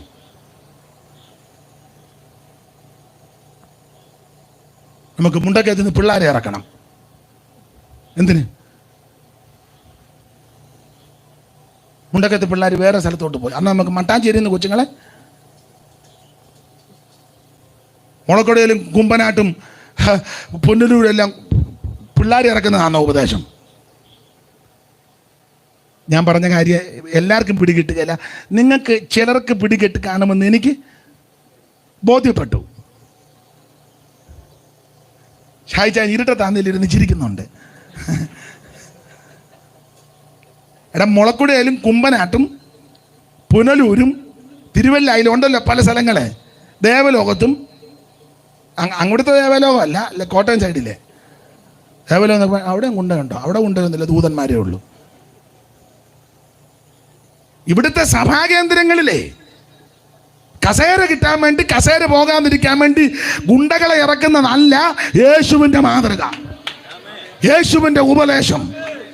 അവിടുത്തെ ഉപദേശം ഇവിടെ അടിച്ചാൽ ഇവിടെ കൂടെ കാണിച്ചു കൊടുക്കണം. അതല്ലേ ഉപദേശമാരെ നട റോഡിലിട്ട് പൂരെ അടി കൊള്ളുമ്പോൾ സ്തോത്രം പറഞ്ഞേച്ച് പോകുന്നതല്ല. അല്ല തിരിച്ചടിക്കാൻ അറിയാൻ മേലായിട്ടോ ആക്കമില്ലായിട്ടാണോ? എനിക്ക് ആക്കമില്ല, എന്നെ അടിച്ചാൽ നിന്ന് കൊള്ളുകല്ലാതെ അടിക്കാനും ഉണ്ടല്ലോ. നാളെ ഒരാൾ പറഞ്ഞ് തല്ലാനുണ്ട്. ഇമിയോ മാസ്റ്റർ ഒന്നും തലവറ്റായിരിക്കില്ല, നിന്ന് കൊള്ളുകല്ലാതെ. എൻ്റെ കാരണം പറയാം, തിരിച്ചടിക്കുന്ന മാർഗമല്ല നമ്മുടെ മാർഗം. അതാ യേശു പഠിപ്പിച്ച ഉപദേശം. ഇത് കർക്കശമായി പറയണം. ശത്രുവിന് വിശക്കുന്നെങ്കിൽ തിന്മാൻ കൊടുക്കണം, അതാ ഉപദേശം. നിന്റെ സ്നേഹിതൻ ഒരു നാഴിക നടക്കാൻ നിർബന്ധിച്ചാൽ 2 നാഴിക, അതാ ഉപദേശം. ഉടുപ്പ് ചോദിക്കുന്നവന് പുറപ്പൂടെ കൊടുക്കണം, അതാ ഉപദേശം. സ്തോത്രം, സ്തോത്രം. ആ ഉപദേശം യേശു പഠിപ്പിച്ച ഉപദേശം നന്നായിട്ട് പറയണം. ദൈവത്തിന് മകത്ത് ഉപദേശം പറഞ്ഞപ്പോൾ ഒരു പരുവക്കേട് പോലെ തോന്നുന്നു. ദൈവത്തിന് മഹത്വം. അങ്ങനെ ഉപദേശം ദൈവദാസന്മാരോട് പറയാം, സഭയിൽ കർക്കശമായ ഉപദേശം പറയണം. IPC ചർച്ചക്കോടിന്നോ അസംബ്ലീസോ മുടക്കുന്ന അങ്ങ് മുടക്കട്ടെ, സ്വർഗം മുടക്കത്തില്ലല്ലോ.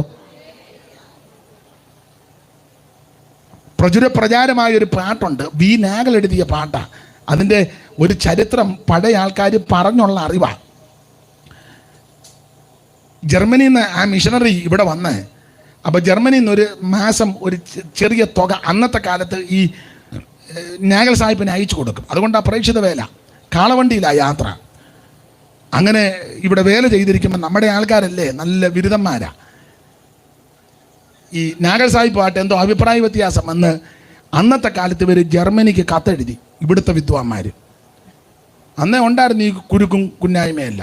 ചില പറഞ്ഞു പിതാക്കന്മാരുടെ കാലം, പിതാക്കന്മാരുടെ വിചാരമൊന്നും പറയാതിരിക്കുന്നതാണ് നല്ലത്.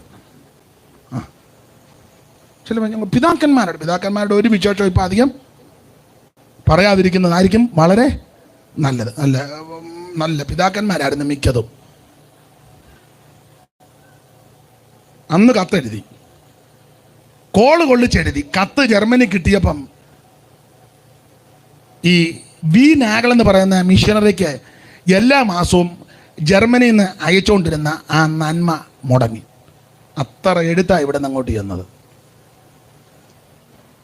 കുറേ നാൾ കഴിഞ്ഞിട്ട് ആ മാസം കിട്ടുന്നത്, ആ ശമ്പളം കിട്ടുന്നില്ല ഇവിടെ. അതുകൊണ്ട് വേല ചെയ്യല്ലേ. അദ്ദേഹം തിരിച്ച് കത്തെടുത്ത് ചോദിച്ചും പറഞ്ഞു, നിങ്ങളുടെ പേര് വെട്ടിയെന്ന്. അത്ര എടുത്താ നമ്മുടെ ആൾക്കാർ ഇവിടുന്ന്.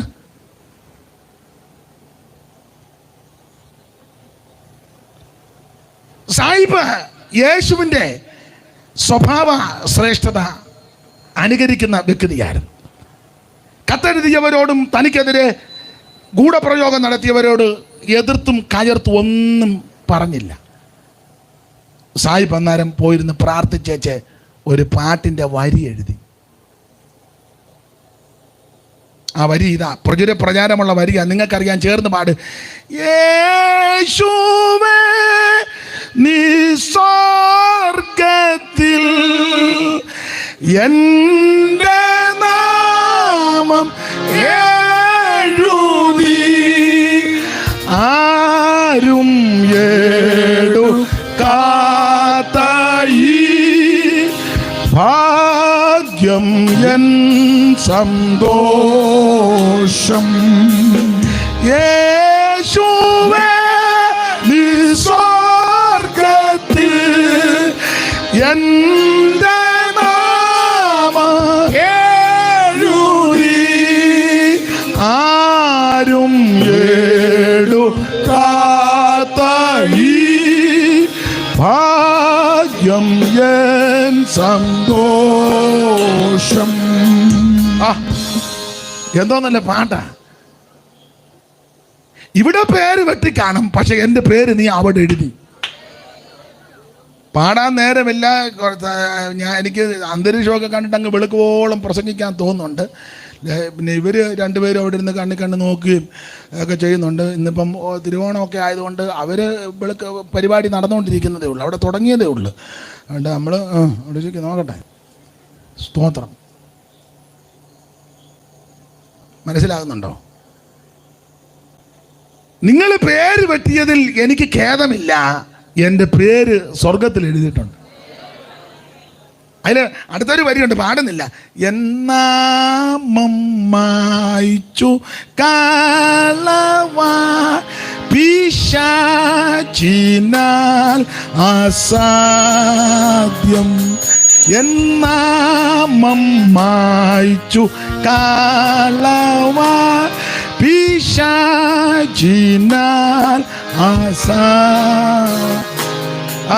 എന്തോ നല്ല വരികളാ.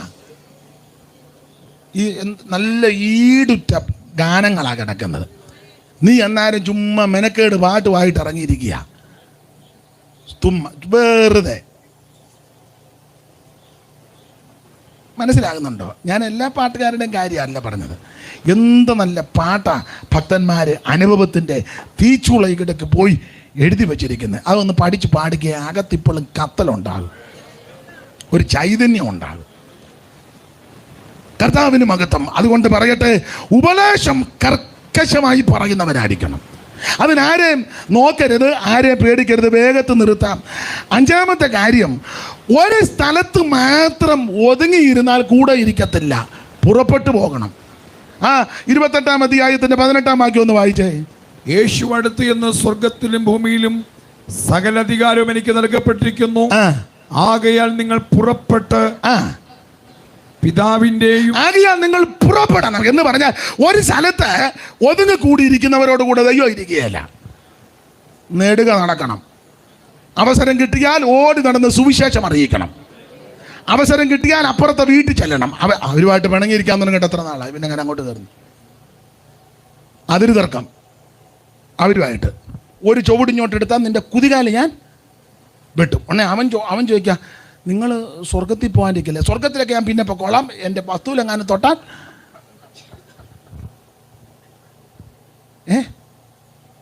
നിങ്ങൾ എല്ലാവരുടെയും കാര്യമല്ല.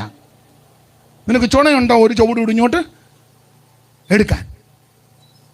ഉടനെ അവൻ പറഞ്ഞു, നിങ്ങൾ പിന്നെ സ്വർഗത്തിൽ പോകാൻ, സ്വർഗത്തിലൊക്കെ പോകുക അതൊക്കെ രണ്ടാമത്തെ കാര്യം. എൻ്റെ വസ്തുവിലെങ്ങാനും കയറിയാൽ നിന്നെ ഞാൻ. അവൻ പിന്നെ പേടിച്ചങ്ങ് പോയി. എന്നിട്ട് മാപ്പിളയും പെമ്മളും കൂടെ സഭയിൽ വന്നിച്ച് തമ്പേറിനടിക്കുക, എൻ്റെ ദേശം ഈ വിടയാൽ അവൻ 5 ഇഞ്ചിൻ്റെ മെറ്റിൽ നിന്നെ എറിഞ്ഞ് താഴെ ഇടും. ഇല്ല, എറിയണം. 5 ഇഞ്ചിൻ്റെ മെറ്റിൽ, ചെറിയ 2.5 ഇഞ്ചിൻ്റെ എടുക്കരുത്, ഏക്കുകയല്ല, 5 ഇഞ്ചിൻ്റെ. ഉന്നമുള്ളവനാണെങ്കിൽ സൂച്ച നിന്റെ ഉച്ചയ്ക്ക് കൊള്ളണം. സഭയിൽ വന്ന് പാടുക, എൻ്റെ ദേശം. എന്നിട്ട് അന്ന് രാവിലെ 7:30 അതിരുന്ന് തർക്കം ഉണ്ടായത്. മനസ്സിലാകുന്നുണ്ടാവല്ലോ? ഒരു സ്ഥലത്ത് മാത്രം കൂടിയിരിക്കരുതെന്ന്, പുറപ്പെട്ടു പോകണം. കർത്താവ് അങ്ങനെ പറഞ്ഞു, പുറപ്പെടുവീൻ, ചെന്നായ്ക്കട നടുവിൽ കുഞ്ഞാടുകളെ പോലെ ഞാൻ നിങ്ങളെ അയക്കുക. ശത്രുവിന്റെ സകല ബലത്തെയും അവൻ ചവിട്ടുവാൻ, തകർക്കുവാൻ അധികാരം നിങ്ങൾക്ക് തന്നിരിക്കുക. അതുകൊണ്ട് അവസരം കിട്ടുമ്പോൾ ഓടി നടന്ന് സുവിശേഷം അറിയിക്കണം. അംഗീകരിക്കുക അംഗീകരിക്കാതിരിക്കാതെ അവനവൻ്റെ ഇഷ്ടം. പറയേണ്ട കടമ നമ്മുടെ. ഒരു പ്രത്യേക സ്ഥലത്ത് ഒരു ചെറിയ ഹോളും വെച്ച് ഒരു പഴയ തമ്പേർ മേടിച്ച് tin tin tin tin tin അങ്ങനെ അടിച്ചിരിക്കാനല്ല. സ്തോത്രം. ആത്മാക്കളെ നേടണം, സുവിശേഷം അറിയിക്കണം, ഓടി നടന്ന് യേശുവിനെ സാക്ഷിക്കണം. ഈ കൺവെൻഷൻ കഴിയുമ്പോൾ തീരുമാനമെടുക്കണം. സ്തോത്രം. വലിയ തിയോളജി ഒന്നും മറക്കണ്ട.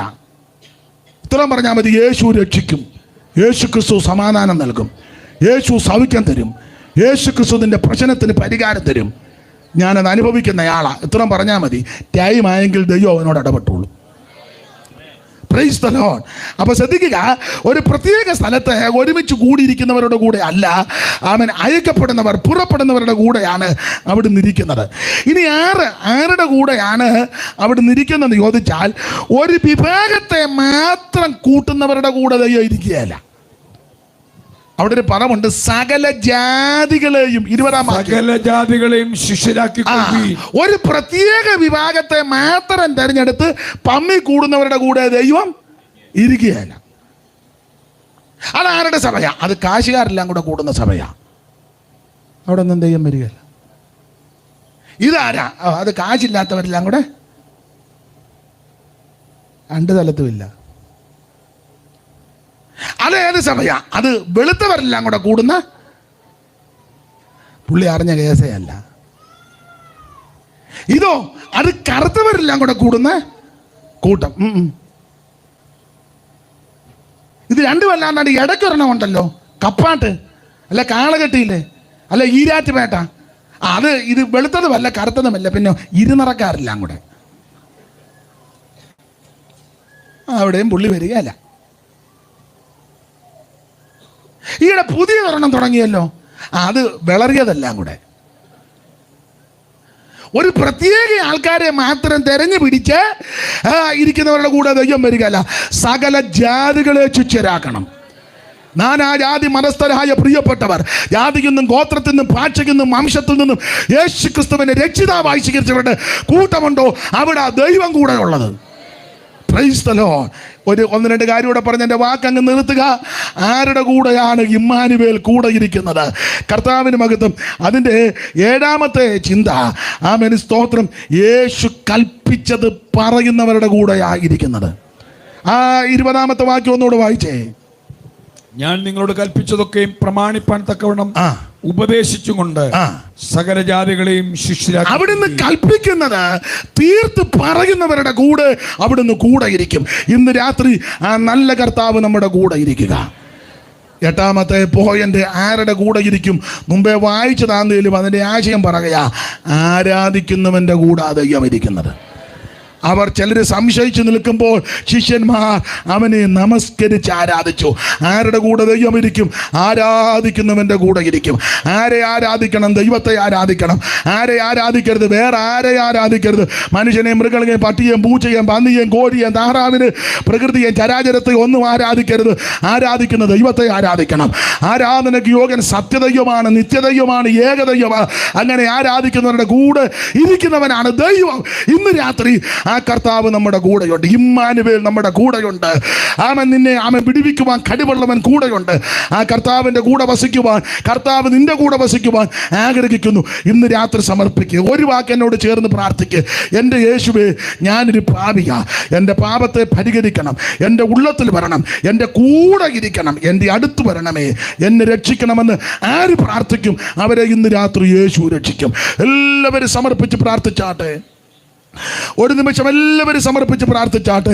നമ്മുടെ കൂടെ ഇരിക്കുന്ന ദൈവം ഇന്ന് രാത്രി ഇമ്മാനുവേലായി അവൻ നമ്മുടെ കൂടെയുണ്ട്. എല്ലാവരും അല്പസമയം ദൈവത്തെ സ്തുതിച്ചാട്ടെ. കർത്താവിന് മഹത്വം, കർത്താവിന് മഹത്വം, കർത്താവിന് മഹത്വം. നമ്മുടെ കൺവെൻഷന്റെ സമാപന രാത്രിയാണല്ലോ.